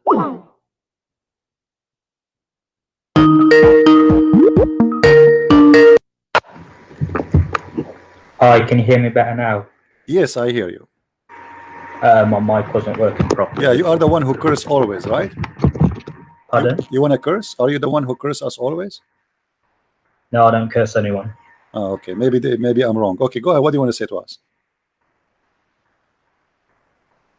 Well, I was advertised to debate Sam Shimon, but he pulled out because he said everybody run out. I remember you. You call us many times and you curse Sam Shamoun. I remember you. Now, what do you want to say? That's what I wanted to say. Was he had? Okay, get lost. This is what you want to say? Everybody is laughing. Everybody is running away from you. Here we go. You are calling me, potato. So you call me to tell me you want to debate Sam Shamoun. So are you going to call Sam Shamoun to say to him you want to debate Christian Prince? What a potato.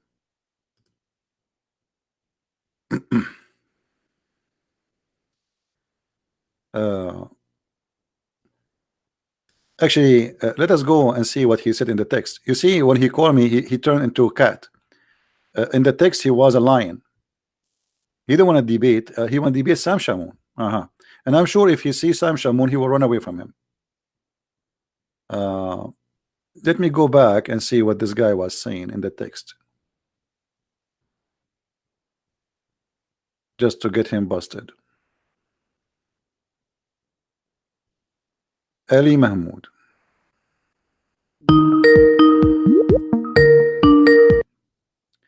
Yes, Muhammad. Hello. Yes, Muhammad. What do you want to say to us? Yeah, I just want to clarify. You said the Jamarat in Mecca is the house of Satan. So who live there then? What is Jamarat? Yeah, no one lives there. It's a place where the stoning ritual happens. Wait, hold on. So if you know that Shaitan is not there, you are stoning who? We're not stoning anyone. So it's a symbolic ritual. What's symbolic? What's symbolic of what? I mean, why you to have to go to certain place, and you have to say certain words in that place? I mean, if Shaitan is everywhere, so what the point of going in certain place, and then we have to throw 13 rocks? All right, give me 2 minutes. I can explain it to you. Okay, go ahead. So Imam Ghazali, he's one of the scholars of Islam. He says in Ihya Ulumuddin, he says, as for the stoning of Jamarat, the purpose behind it is to follow the command and manifest submission and servitude to Allah. And then he goes on to say that it's also the aim is to imitate Ibrahim Islam when Iblis, Satan appeared to him in that place to instill confusion in his mind or tempt him to sin, and Allah commanded him to throw stones at him so as to drive him away and dash his hopes. If you ever think that Satan appeared to him and he saw him, and that is why he stoned him. But as for me, the Satan did not appear to me. It should be noted that this thought is from the Satan and he's the one. Yeah. So in a nutshell, we copy what Ibrahim Islam did. Okay, And let me ask when you. we throw this Okay, stone, okay. we're doing it Let me ask you. in a Okay, here we symbolic go. way. We have the Quran in front of us, and I want you to show me where Ibrahim he threw stones at Shaitan. Where we can Yeah, find this story. I don't know where you can find the story, but this is what the scholars. So you look for. Muslims, okay, so you Muslims, you copy each other, but you do not ask yourself who is the first one who fabricated this story. What if the story is a fabrication? No, from my knowledge, it's not fabrication. Why it's not? I mean, you have no source of it. What this is from? Where this coming from? I think from reliable scholars. So what? Who? Like who? I mean, do you take your religion from? Okay, let me ask you: is Al-Ghazali is a scholar or he is a prophet? He's Hujjatul Islam. What Hujjatul Islam? What does that mean? He's a proof for Islam. He's such an intellectual person. Okay, so if Al-Ghazali, okay, if Al-Ghazali he says something, that's mean you have to approve it, right? Not necessarily, but what do you mean? A second ago, he is Hujjatul Islam. Hujjatul Islam mean the proof of Islam. Translate Hujjatul Islam to people, please. Yeah, proof of Islam. Yeah. Okay, so if this guy he became the proof of Islam, and you acknowledge him with such a huge name, I mean, to say such a thing, he is this guy. He is equal to a prophet. So he is the proof of Islam. So you copy a story from him just because he said the story? He's a reliable person. Okay, let me ask you. You do a manat. You Muslims, you do certain rituals in the Kaaba. Who is behind the rituals of Islam? So, like a stoning I just told you. What do you mean? Like who is behind it? What? As an example, As-Safa and Al-Marwa. Who is behind As-Safa and Al-Marwa? What is As-Safa? Explain to people here. So these are two mountains where a woman called Hajara, she was running between the mountains, and the reason was Ibrahim Islam, the Prophet Abraham, he left his wife and a son in the desert. So she was looking for water, and then Zamzam appeared. So there's water that appeared from the ground. It was a miracle from Allah. And let me ask you: do the kuffar believe in Abraham?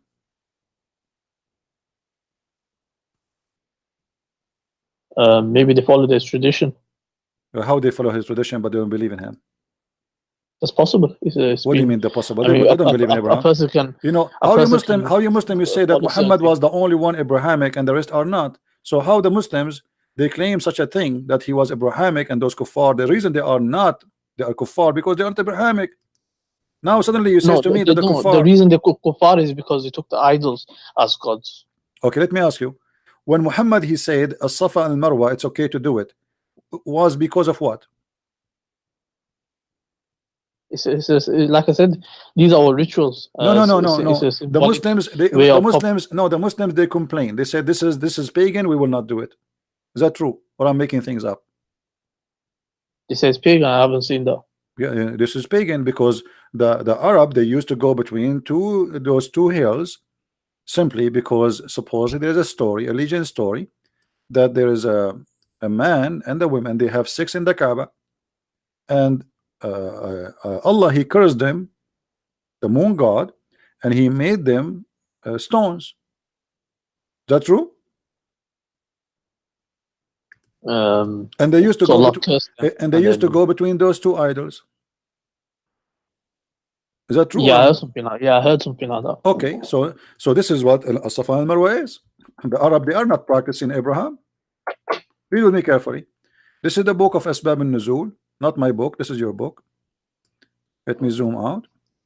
You will see that the Muslims they did not like it. This is why the Quran came. Chapter 2, verse 158 says that As-Safa and Al-Marwa min sha'air Allah faman hajja al-bayt aw i'tamara fala junaha alayhi. It's not a sin to do As-Safa and Marwa.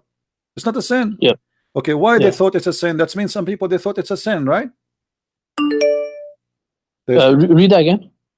It's not a sin to practice As-Safa and Marwa. Here we go, the verse in front of us. Therefore there's no sin. The Marwa and the Safa and the Marwa are among the indication of ritual of Allah. So it is therefore no sin for him who do that. Your God saying that. This is Quran. So what made Yeah, the so Muslim, okay? what's the problem? So what the Muslims, what made the Muslim think there is a sin if we do a Safa and Marwa? Why they think it's a sin? Read me carefully. It says here.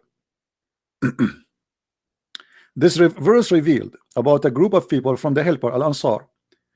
Before Islam, they used to go and make pilgrimage to Manat and were forbidden. This is where Manat is, and they were forbidden from going between As-Safa and Marwa. Those people, they worship Manat. As-Safa is from the ritual of Manat. So, and they were forbidden from going between As-Safa and Marwa. When they went to do Hajj with Allah Messenger, which means now they became Muslims, Allah bless him and give him peace. They mentioned this to him. It was a request only for this group. This group, they said to him, we are used to do a Safa and Marwa, you know, we like it. Look what Muhammad he said. So Allah revealed this verse. So Muhammad, you know, I'm not insulting, I'm saying to you what I believe. Muhammad, because he's a hypocrite man, just because a group of Al-Ansar who they are pagan and now they converted to Islam and he don't want to lose them, they said to him, we like to do a Safa and Marwa. The rest of the Muslims, they don't do that. Only Al-Ansar. Yeah, Allah replaced the rituals. So what's the problem? What replace? I mean, do you replace? Whatever they were Okay, doing are you is saying to me irrelevant. The Allah he new changed? revelation No. replaced it. A second ago you told me this is about Abraham and his wife, and suddenly it is Yeah, about of course, Manat. yeah, it is. No, No, it it's is. not. Read carefully So- with me. No, read carefully with me. This is narrated by Muslim from report of Abu Bakr, etc., etc., etc. It says, we dislike. Who is saying? Anas ibn Malik. We dislike going between As-Safa and Al-Marwa. Why Anas ibn Malik dislike to go between As-Safa and Marwa? You give me an answer. If this is what Abraham wife she did, why he dislike? Because maybe the pagan Arabs they did wrong stuff. Because this is the shrine of the pagan. This is not the ritual only. This is the shrine of the pagan. It's in front of you. It says, because they were the shrines of Quraysh in the How does pre-Islamic that? period. No. How does that affect Islam in any way? That's the question I'm asking. It's very easy to explain it. Muhammad, because if he is a true prophet, he will not accept under any condition to take a pagan shrine to be part of his shrine. The Prophet can replace the rituals no, that they're doing. What do you mean he can replace? What do you mean he can replace? This is not, he did not replace, he returned back to it. The people used to go around the Kaaba before Islam. The people used to cross the black stone before Islam. The women, they used to go naked around the Kaaba before Islam. Men, they put a sheet around themselves and they replace their clothes before Islam. This is exactly used to do. They shave their head before Islam, and they slaughter before Islam, and they cut the hand before Islam for a thief. And now Muhammad, just because Al-Ansar, they said to him, this is a shrine of us, we like it. Muhammad, he says, it's not sin. They must have took it from Prophet Ibrahim Islam. They must have learned Where that is from Ibrahim here? Read carefully. Do you see Ibrahim in the story? It is the shrine. This is Anas ibn Malik, not me, saying we dislike going between As-Safa and Marwa because this is where the shrine of Quraysh in the pre-Islamic. And not only that, it says, read carefully. So then Allah revealed the verse, said, Umar ibn Hubaysh, etc. I asked Umar, blah, blah, blah, blah, and Safa and Marwa. And in Safa, there was an idol for a man called Isaf. And on Al-Marwa, there's an idol which supposedly for a woman, her name is Naila. The people of the book claimed that those two had committed adultery in the Kaaba and has punished by Allah and turned them into two stones. Now, where is Abraham in the story? Obviously, the Arab, they are worshiping those things. They have idols, they worship them, they practice them, and they are part of their religion. And Muhammad, just because he don't want to lose those people who they are Al-Ansar, they like it, they practice it. So you know what? Let us do it. Ibrahim Islam is in the Quran, so he basically him and the son they built it. Where is Abraham in the Quran? Where is in the Quran? Where in the Quran it says As-Safa and Al-Marwa is from Abraham? Can you show me?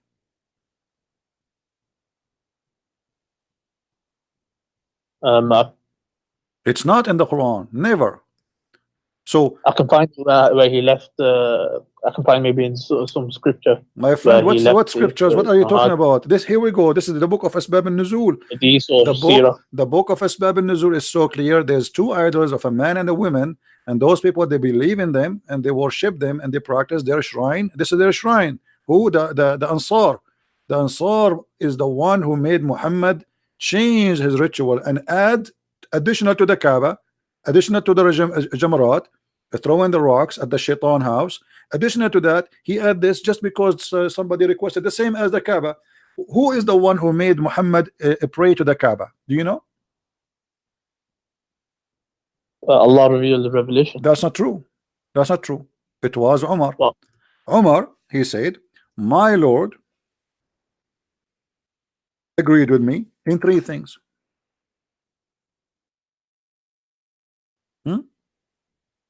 yeah, where's the praying towards the Kaaba?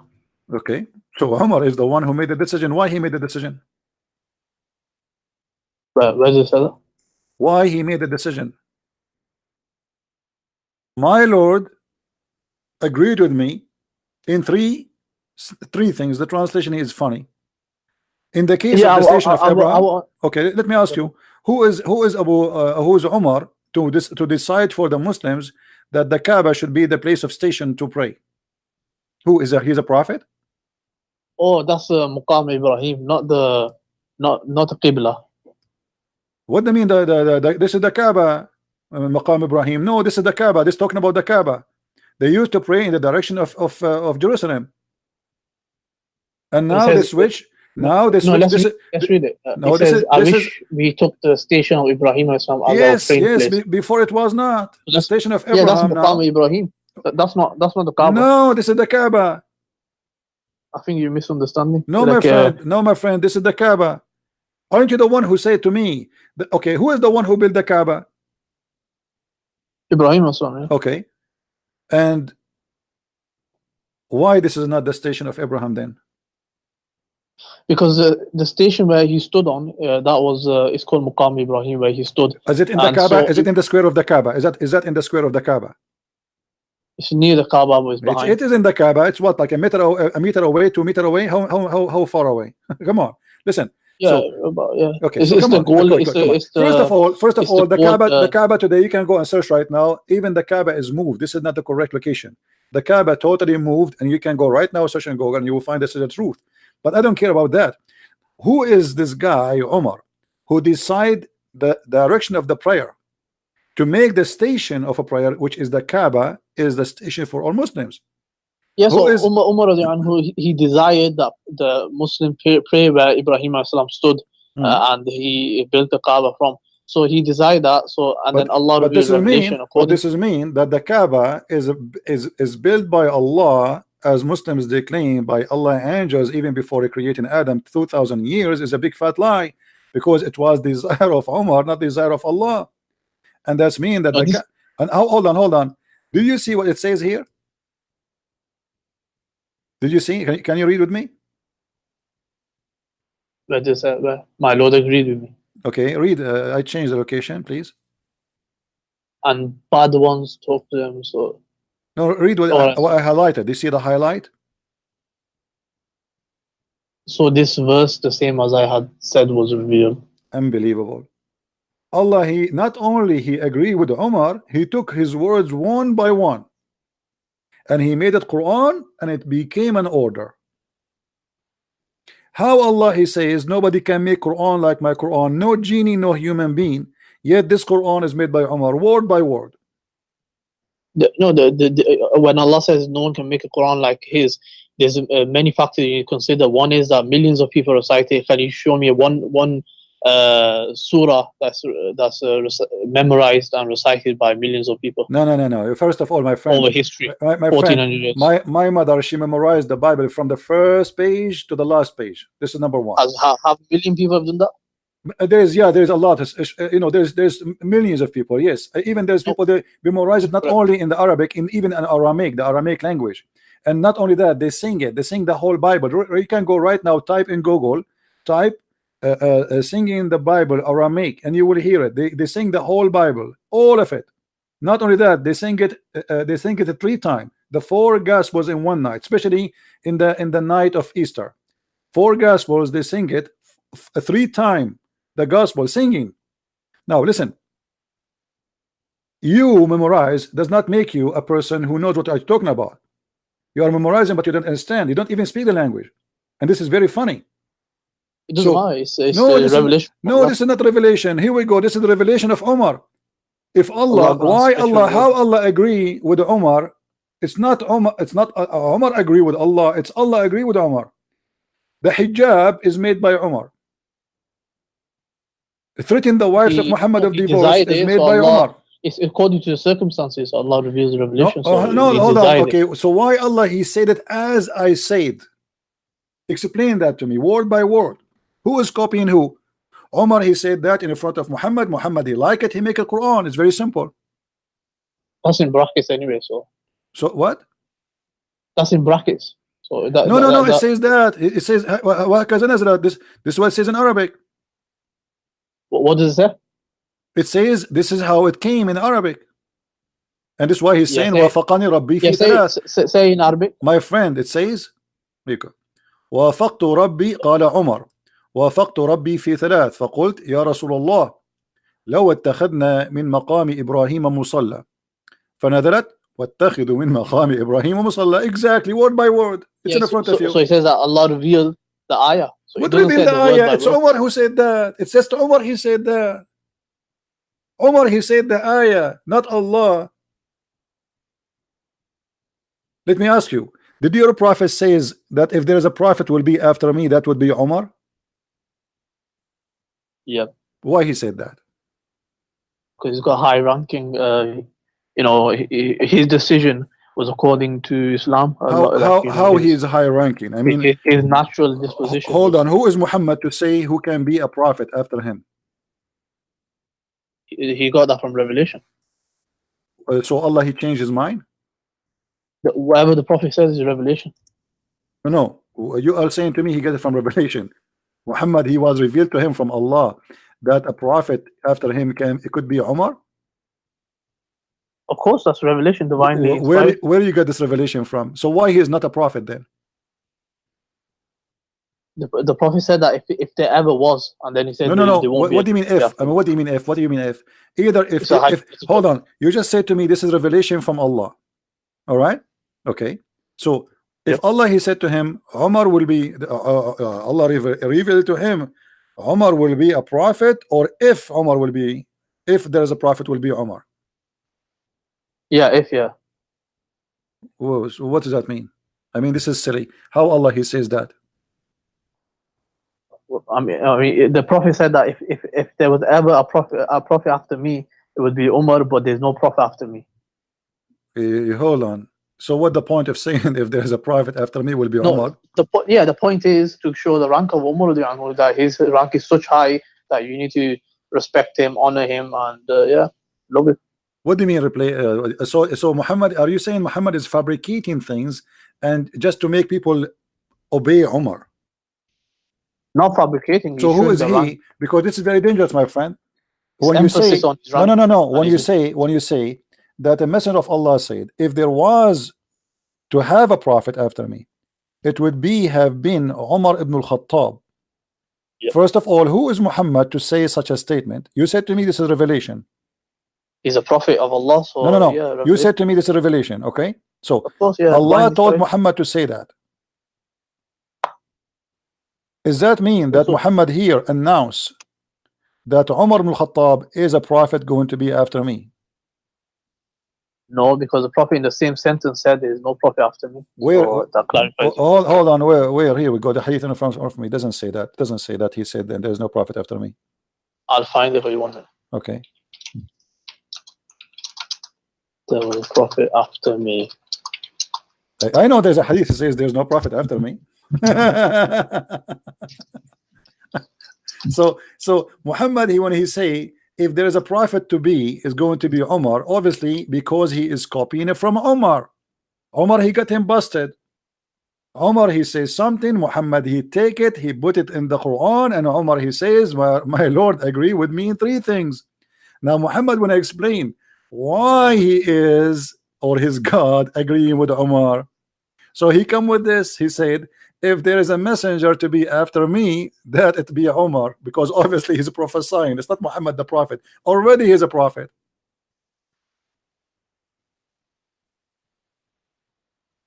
He just prophesy. Umar, he prophesy. He said the Kaaba.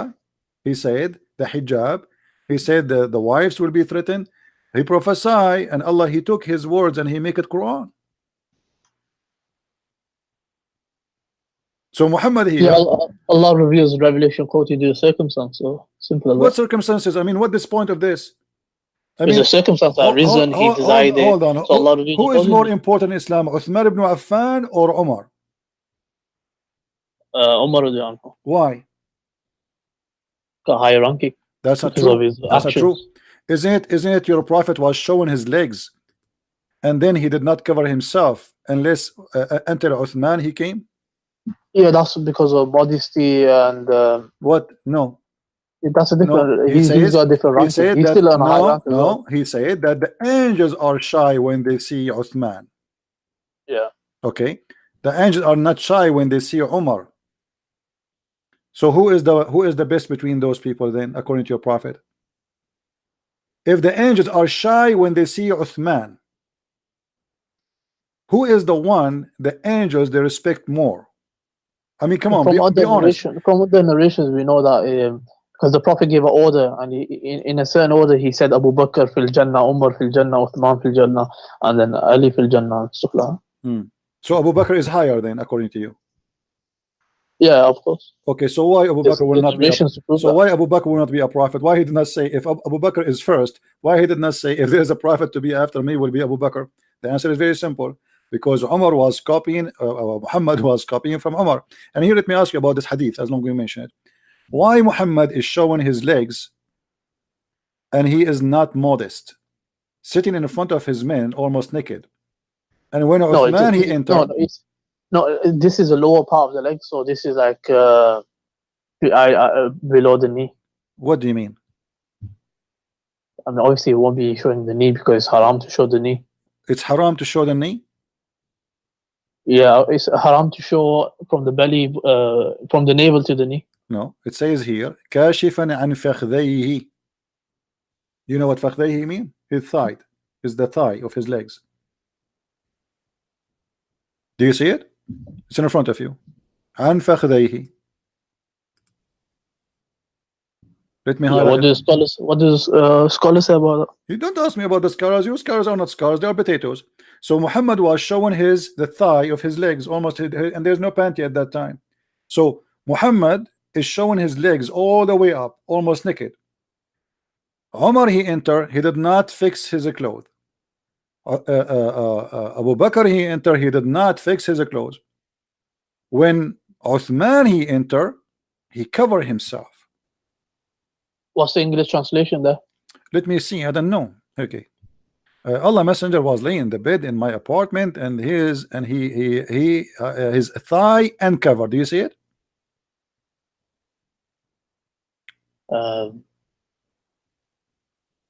Yeah, thigh. Okay. Covered. Okay. So when you have people around you in your house and you are a prophet of God, are you going to show all the way to your top of your thigh and there's men entering your house? Is that okay? And now look what happened. Look what happened. The thigh is above the knee. His legs, I mean, yeah. So thigh, the whole thighs, can be all the way to his testicles. And Abu Bakr sought permission and enter. He was given, and Muhammad did not cover himself. Umar he asked for permission to enter, and he came, and Muhammad he did not change. When Uthman he entered, he covered himself. Aisha, she said to him, "What's up? Abu Bakr he entered, you did not change the way you are, you're exposing yourself. Umar he entered, you did not change. And now Uthman he entered, you change." Look what Muhammad said. I should not show shouldn't I show modesty to the one whom even the angels show modesty? Oh, hold on. So your prophet saying he was not being modest with Abu Bakr and Umar. No, this is that's his special treatment with towards So Osman special radiallahu anhu. treatment is I show you my legs or my ass. What does that mean? I mean, what's special treatment? That's special treatment, saying that look, I'm showing modesty No, no, no. to the one No, no, angels no, show no, no. modesty. Here, your prophet, he is agreeing that he have no modesty. His modesty only in the front of Uthman. In the front of the rest, he can show whatever he wants. There's different levels of modesty. So this is like extra. So he's doing. So, What extra? What extra? My friend, he just said that. He said, shouldn't I show modesty? So, which means he was not showing modesty. So now he is showing modesty because Uthman entered. So Uthman obviously is higher from Abu Bakr, higher from Umar, and you know, he is the one, even he collect the Quran after that. The reason here, the reason Muhammad he fixed his clothes, because Muhammad he take his money for a long time from Uthman. Uthman, the biggest donator, the rich man. So Uthman, the rich man, he entered the house. Muhammad he changed the way he sat because this is an investor. So now we will not sit as we sit usually, showing our ass. Now here, let us ask you, the angels are shy from Uthman. Why?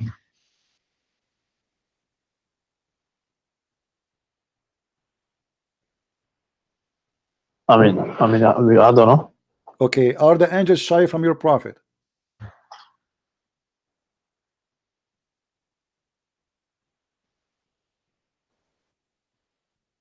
We've got no idea. What do you mean you got an idea? Obviously not, because Muhammad is showing his legs in the front of foreign people, and yet he is saying, now I will do modesty. So the angels are not shy from Muhammad when he is showing his legs. The angels are shy from Uthman. Who is Uthman? Why the angels are showing? But how do you know the angels are even there in the first place? Why? No, your prophet, he just said that. He said, shouldn't I be modest from a guy? The angels are shy from him. So that's general. It's not saying that the angels are there and having modesty. He's saying that no, in general, he's saying in these are the Arabic, angels ألا that تستحي. You see, you are reading translation, my friend. ألا أستحي من رجل تستحي منه الملائكة. Yeah. Okay, shouldn't be I ashamed from a man? The angels will be ashamed of being him. Will be like in trouble because he show up. Yeah, so it's not saying that angels are there and having modesty. He's saying that the angels do have it. What the angels have? Oh, hold on. Muhammad was showing almost his ass. He did not cover. He did not cover when Uthman. When Umar, when Khalid, sorry, when Umar and Abu Bakr. But when Uthman he entered, he changed the way. And why? Because don't you wear shorts? Don't you wear shorts? Do what? Don't you wear shorts? Shorts. What in short? The summer, don't you wear shorts? There's no short at that time. There's no short. People don't even wear underwear. No, people wear undergarments. No, your prophet, he, you know what? You know, your prophet, he used even to dry his hand in the wall. Of course, it was them times. That's what they did. Oh, no, why he have people? They have a clothes at that time. Why he dry his house? They didn't have tissue. They didn't have all this stuff. So. No, they have a fabric. They have fabric. Don't they have? They have a clothes. Don't they have a fabric to dry? Yeah, it costs a lot of money. So when you have sex and you do etc. or you do ablution, you dry your hands in the wall. What we will have in the wall? Picasso painting. No, you wash your hands and then you dry it. You dry it where? On the wall. They did that in the past. But Muhammad, he touched the ground first. He touched the ground and then he touched the wall. Yeah, so he put it on the soil. But and the ground is not a tile. The ground is dirt. You know, the houses in the time of Muhammad, they are dirt. This is the house, a desert house.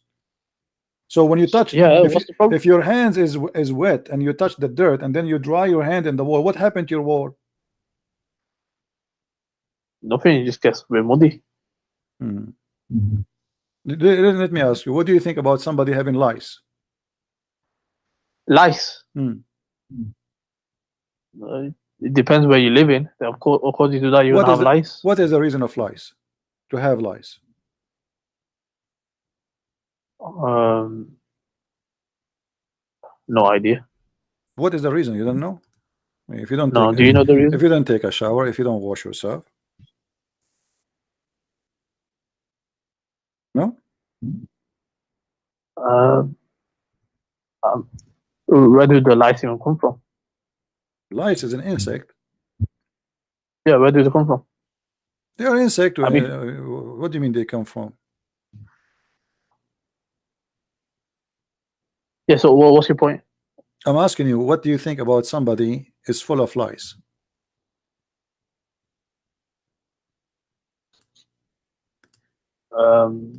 Like you said, maybe they never. Maybe the cleanliness wasn't. Depending where they're living, the cleanliness wasn't, perfect. No, is it Or was is it because of dirt? Is it because you are not taking a shower, you are not washing yourself? possibly Possibly. because in Okay. our times the people they have lice and they Okay. have showers every day, so Alright. it's you can have lice without. Okay, but your prophet, he said that the prophets of Allah are examined by lice. Is that true? Where does it say that? I mean, each time I say something to a Muslim, he says to me why he says that. It's good to look at it. Okay, I will try to find it for you, but I'm just asking you now. Is that true? That God, I personally haven't read that it, God, but- he examined his prophets by lies. Yeah, personally I haven't read it, but if that happens, it's a minor point. It's not a major point. What a major point. How he examined you by lies? If someone has lice, it's like part of the human. No, it says, Muhammad, he says, Inna ma'shar al-anbiya yudha'ifu lana al-bala. We, the people who they are prophets, Allah, he double our suffering. How? He said by lies. So if you have a lies, that's mean you're a prophet, because this is a double of suffering. Where's this narration? Huh? Where's this narration? Is it Sahih? This is this is it says Sahih wa Sahahu al-Hafiz. Then and even Al-Albani he said it's Sahih. Which kitab? You can read it from Abi Sa'id al-Khudri. So what do you say? So it says that it's a test. Allah he double, Allah he tests his prophet by the lies. What's the problem with that? What do you mean? Why Allah he tests his prophet by lies? Is lies like sex? Is lies? I mean, what? Why lies? Allah tests with a lot of things. So now you are a prophet of God. You want to invite people to believe in this God, and then you are full of lies. And this is supposedly a test from God. What that will do? I mean, what that will do to you? What is the benefit? You can be tested with lice in one day, and that's it. What? How do you know? You said he's full of lice. So how do you know? Like, is every day he had lice? How Allah is testing me by lies? I'm trying to understand from you how Allah is testing me by making lies attacking me. What is that? I haven't read that narration anywhere before. Okay, can we call the lies names? Can we say we condemn the lies? Can we say damn you lies? Can we say that? I don't know. Your prophet, he said, don't curse the lies. Why? I'm trying to find it in English. I cannot find anything in English. Why we cannot curse the lies? Do you know? No. According to your prophet, because the lies, they keep us, we cannot sleep if we have lies, so they keep us awake. Is that true? Yeah, they do keep us awake. So now the lies are blessed animals. Why? Because they suck our blood and they keep us away. We cannot sleep. We have to keep itching. I don't know. I haven't heard anything about the lice ever before. Read carefully with me. Anas ibn Malik, this is your Muslim translation, reported that a man, he cursed fleas in the presence of the prophet. May Allah bless him and grant him peace.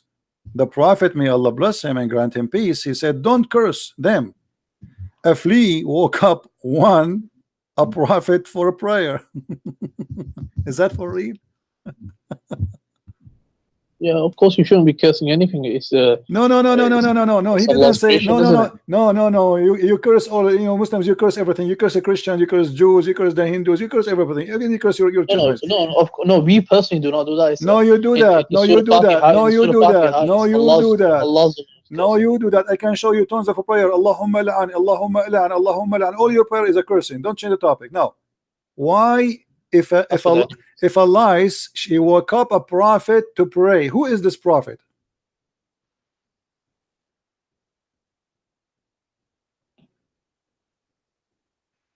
don't know. Is this a holy lie sent by Allah to wake up the prophet?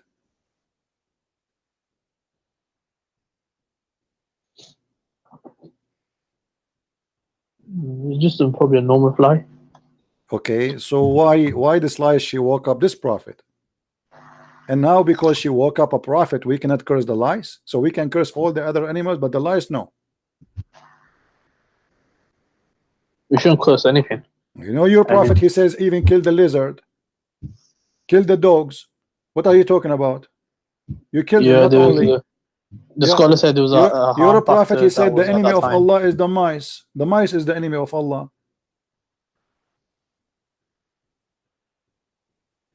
So why how is that a blessed flea? What does that mean? I mean, don't curse it.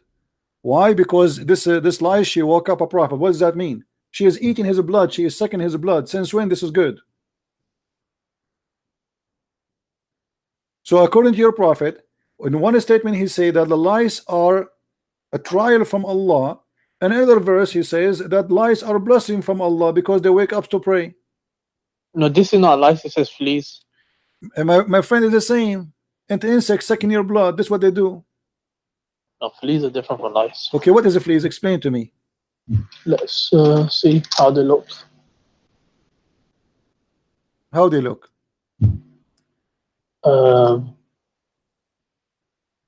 Yeah, they're kind of same. Look how beautiful they are. So according to your prophet, those are beautiful and don't curse them.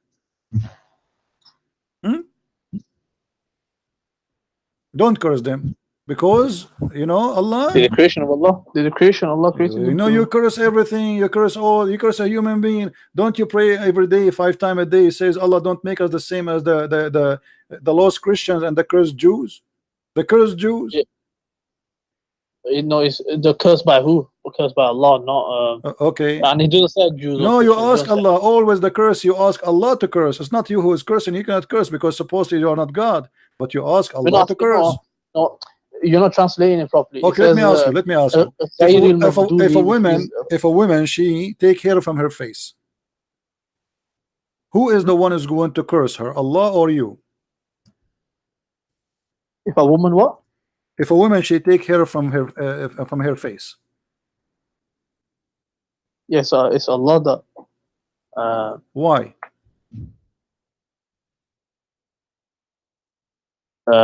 Changing the creation of Allah. What does that mean? So whatever Allah give natural, they shouldn't deviate from that. Okay. So now if a woman she take hair from her face, Allah is going to curse her. Be honest with me. Do your wife take hair from her face? No, there's certain they can take hair from it if it's needed, but it shouldn't be to nowadays the women they make it so thin and stuff like that. They're changing the appearance how a woman should look. So if you change the appearance, Allah will curse you. That woman will be accursed, yeah. Okay. So is that because you are changing the creation of how Allah He made you, correct? Yes. So why you do circumcise? Because this is a command of Allah, so He told us to do it. How Allah He command you to change His creation, and the same time He curse you if you change His creation? It's like cutting your nails. So obviously Allah created you with nails, so you're going to. He told us to cut it. Okay.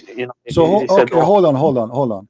So if a woman she take hair from her face, what is the business with Allah? How that is against Allah? Because they're changing what Allah has created for that person. But you just said to me you can cut your nails, and you as a Muslim man you can even trim your mustache, and even you can shave, correct? Yeah, so even I can't do certain Okay, things. so you can Okay, shave okay. your hair from your face, and you are a man. But if a woman she take hair from her face and she is a woman, Allah will curse her. Don't you think that this is absurd and this is really silly? She's a woman. She is the woman. He should make it the opposite. He should say, okay, well, if you are a man, you take hair from your face, I will curse you. But he do the opposite. He say, if you are a man, it's okay. If you are a woman and you do that, I'll curse you. But the women, they need to take hair from their face because they are females. Even with a male, if he takes his beard off, he'll be sinful. No, my friend, you can shave, and your prophet, he used to color himself red head. Is it What? Muhammad? He color himself. Don't Muhammad he color his hair to make it red? His beard. No, his hair, all his okay, beard. Let us go with the beard. So a woman she take hair from her face is a change of the look of Allah. Making your beard red is not the change of the creation of Allah.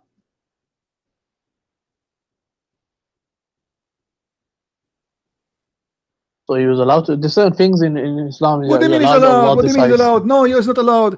Where he's allowed? Either you are forbidden from changing the way Allah he made you, and that goes for everybody, or you don't make it. As you see here now, Muhammad he changed his hair, and now the Muslims they follow. So now all the Muslims are allowed to change the color of their hair. But if a woman she take hair from her face, she is changing the way Allah he made her. Yeah, she can't. You know. Okay, why? Okay, why? I mean, my friend, listen to me. The Muslim women, Muhammad, he told them to shave their vagina. Is that correct? So he told even a male, female to listen. Was your prophet doing a nawra? What's a nawra? Waxing. Waxing. Yeah, on the arms. What? Armpits. Yeah, so he advised us to pluck the armpits. But no, Muhammad he used to do waxing for all his body. Is that a change of his the Allah creation? All his body. Where does that? Each time I say something, you say to me, "Where is that? Where is that?" And he will keep showing you. I'm asking you now. Yeah, sure. Yeah, show me okay, that. no. Interested to see. Okay, no problem. I will show you. But I'm asking you. If you take hair only from one place, you agree that your prophet, according to you, he take hair from where? What, pubic hair? Is that to change the way Allah he created you? The same thing that needs to be removed. So Allah tells us what we should remove and what we shouldn't. So why in the pubic area taking hair is fine, but the women in her face she cannot?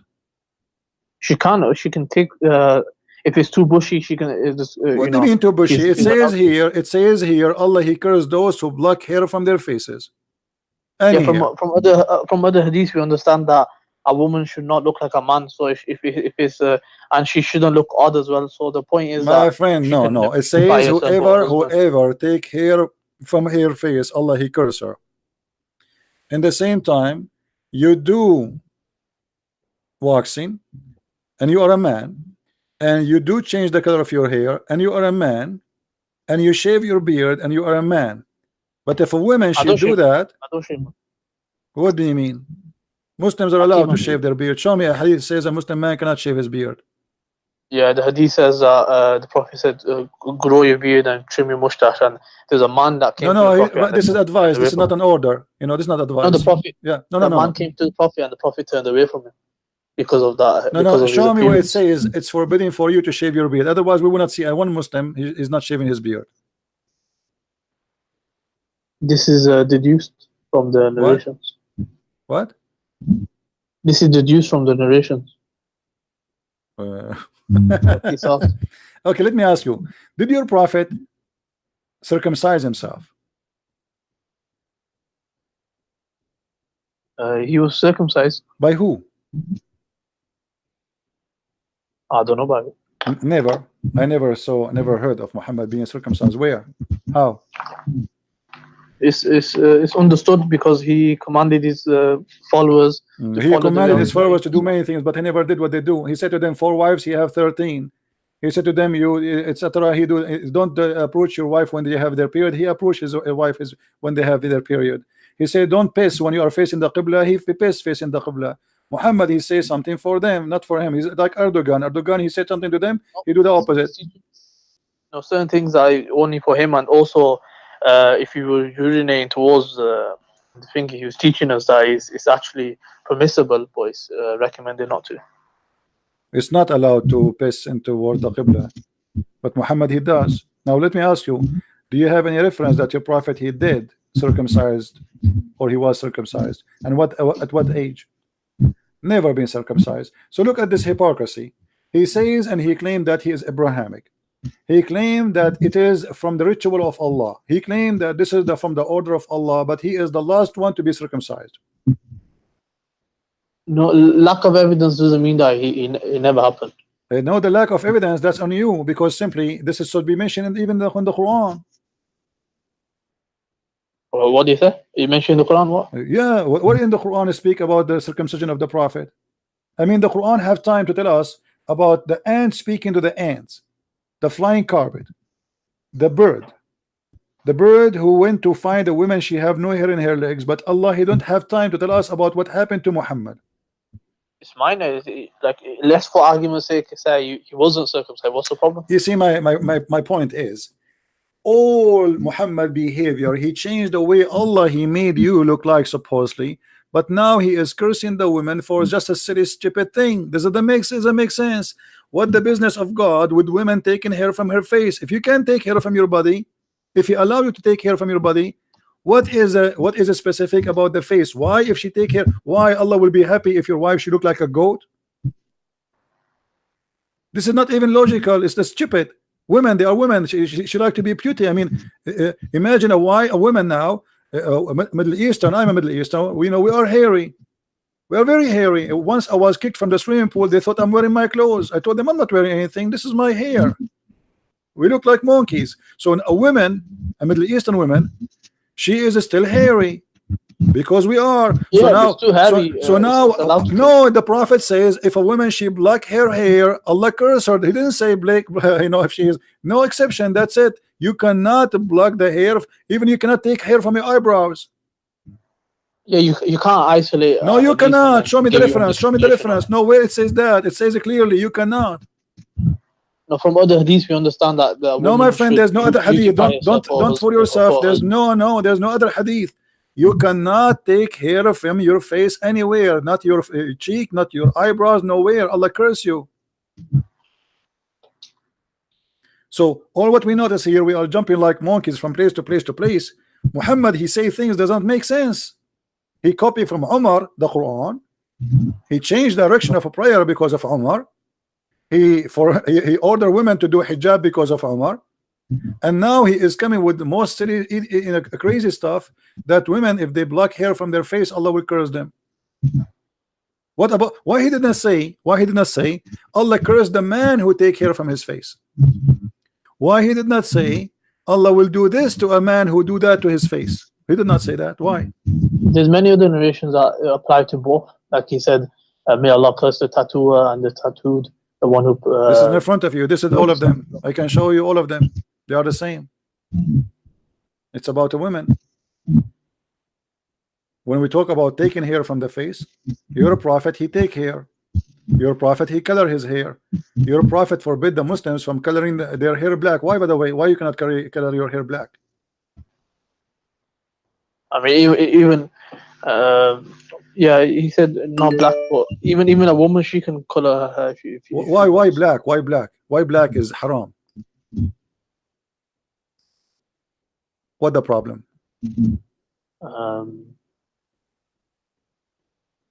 Isn't it God who created us with the black hair usually? I mean, what the problem? Those are Arab. Their hair is not blonde.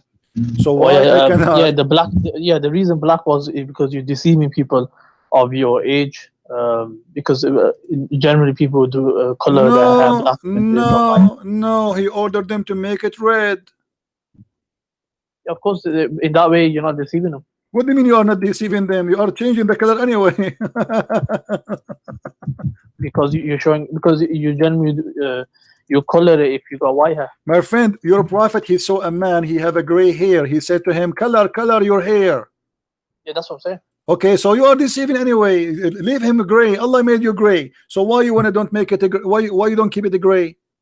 No, people will know that this person had gray hair, so that's why he colored it. No, If he did no, it, no, no, if no, he no, did it no, no. black, Hold on. people will You not are know. saying to me we should not change the way Allah He made us. Okay, is having a gray, if is having a gray hair, is it the way it should be?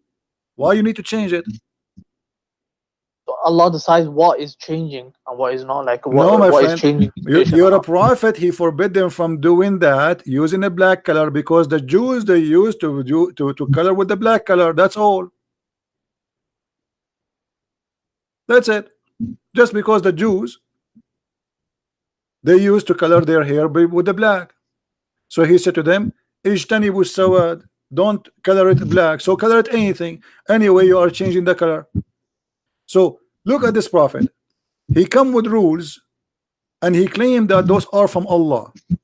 But if you think about it, if you have a little brain, what Allah business to make you to be upset for Allah if you have a black hair colored, but if he is not upset if you make it red?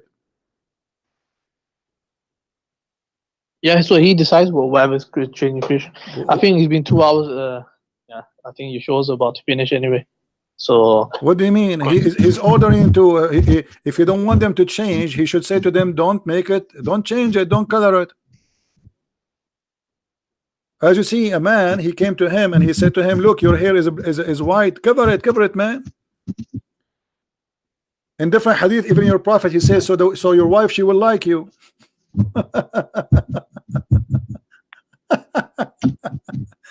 Anyway, my friend, thank you for calling, and say hello to your sheikh. Maybe he can call us sometime if you have time. All right.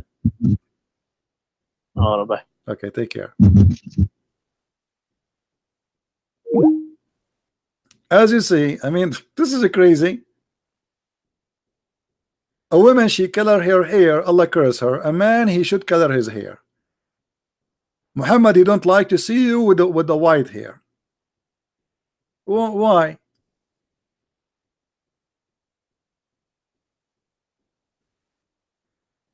This guy, Muhammad, he come with the most crazy stuff. What this is about?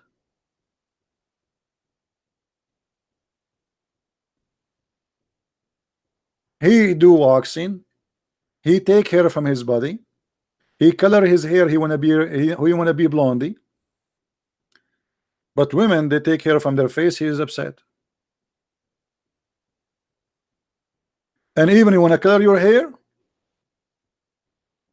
don't make it a black. Why? Because the Jews, they make it a black.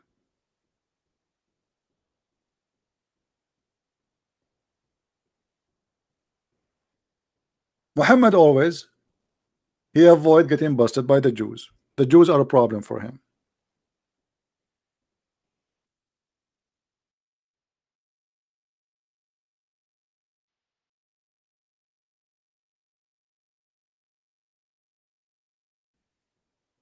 He changed his rules in the speed of light. And always he feel guilty because everybody knows that he is a thief and he is stealing from the Jews and others, from the Christians, from the Sabian. The Messenger of Allah used to stand up for a funeral, enter the corpse was placed in the grave. A learned Jew once passed by him and said, "This is how we do it." What the Jew, he said, "This is how we do it." Okay, the Jew, he said, "This is how we do it." What Muhammad respond? Sit down, act differently. Well, if this is, we heard this gentleman here, he said everything Muhammad, he said, is inspiration from Allah. Okay, so Allah, when the prophet was standing for the funeral in the prayer, is that a prayer Allah taught him, or this is a prayer he was making up? The Muslim will say, no, this is from Allah. Okay, how you change it in a second? You know what I mean, guys? If Allah is the one who taught Muhammad how to pray, a guy, he walk by, he is a rabbi, he is a Jew, he say, "Hey Muhammad, this is how we do it." So why you change it? Muhammad right away, he felt guilty and he felt, oh, they got me busted. This is how they do it. And now people, they will say he copied the Jews. And maybe even the rabbi, maybe he's laughing, maybe he's making fun of him, maybe he's saying this is how we do it, but this is not how they do it. So Muhammad immediately, he changed the way to pray, and this is proving to us that Muhammad is not from God. Like, he did not wait a day or 2 days after that, and then Jibril came to him and he said, Muhammad, don't pray like this anymore, because this is how they do it.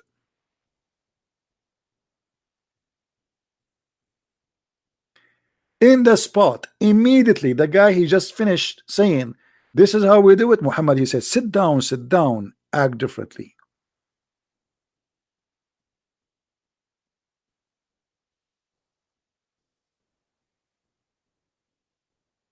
If Muhammad, a prophet of God, he says, so what? This is how they do it. Good for you. You are a Jew. I follow the same God. Perfect. Correct, guys? Muhammad, he claimed that he is the same as the prophet of Israel. He claimed that he is following Abraham. He claimed that he is the same as Moses. So why you want to act differently? Say, okay, we are from the same God, this is the same religion at the end of the day. But because he is a fake man, because he's a con, and he is a false prophet, he right away, he changed the way the prayer is, and he said to them, sit down. So obviously Muhammad, he fabricate rules and fabricate reasons. The reason don't color your hair black because the Jews color it black. The reason not to pray in Friday, but to pray, not in Saturday, because the Jews pray in Saturday. The reason not to do it in Sunday, because the Christian do it in Sunday, so he chose the Friday. It's just to act differently. And even the hadith mentioned that. The reason they have adhan, why they have adhan, Allahu Akbar, Allahu Akbar, because the companion, they said to him, what about we use the bell the same as the Christian? He said, no, the Christian do that. They said to him, what about we use a fire the same as the Sabian? He said, no, we cannot do it the same as the Sabian. And then one, he suggests that to do adhan, and he liked the idea. This is not from God.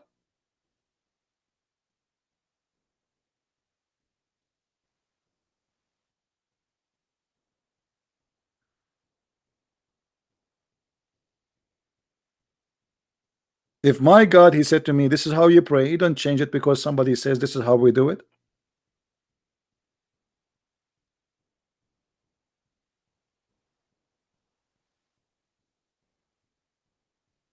All the rituals, all the fabrication, all the fabric of Islam is either a copy from the pagan Arab before Islam, the Jews, the Nasara, not the Christians, the Nasara, the false cult, Christian cult, and the Sabian.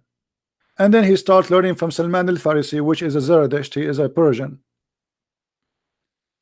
And Salman al-Farisi, he taught him about the Hur, he taught him about as-Sirat, the bridge. He taught him about the reward of women, white women, who they are extremely white. All those stories coming from the Zerdusht religion.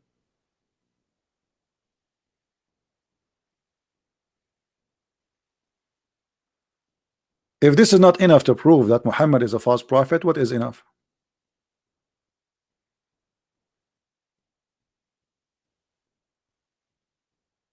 Right?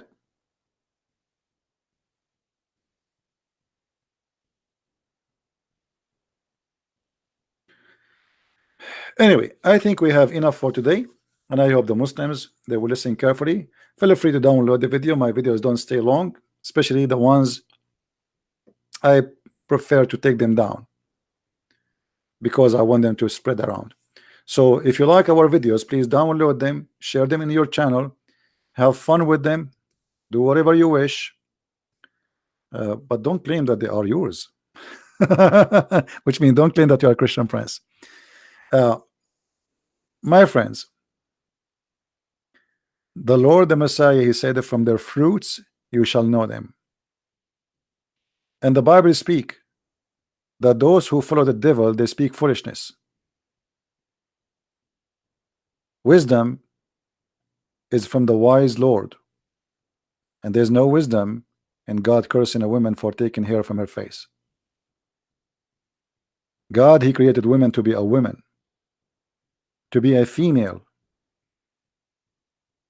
and then he says, I'm going to curse you for taking hair from your face. And then he says the man, he can take hair from his face. Is it okay? It's all right for a man to do circumcision, which is a change in the creation of Allah supposedly, but a woman, she cannot take hair from her face. Islam always discriminate women, and women are always the weak human in this religion. For Muhammad do not need women, he need men who carry sword and kill. This is why he cursed women. He claimed women are they come in the image of the devil and they live in the image of the devil. He never respected them. Even Muhammad, he claimed that because of Eve, Adam betrayed. Eve betrayed her husband Adam. With this, I want to say thank you for being here, and until we see you, I will try to be here tomorrow too. I wish. Let us see. Until then, may the Lord bless you. Christ is Lord, and Islam is false. And see you again. Bye-bye.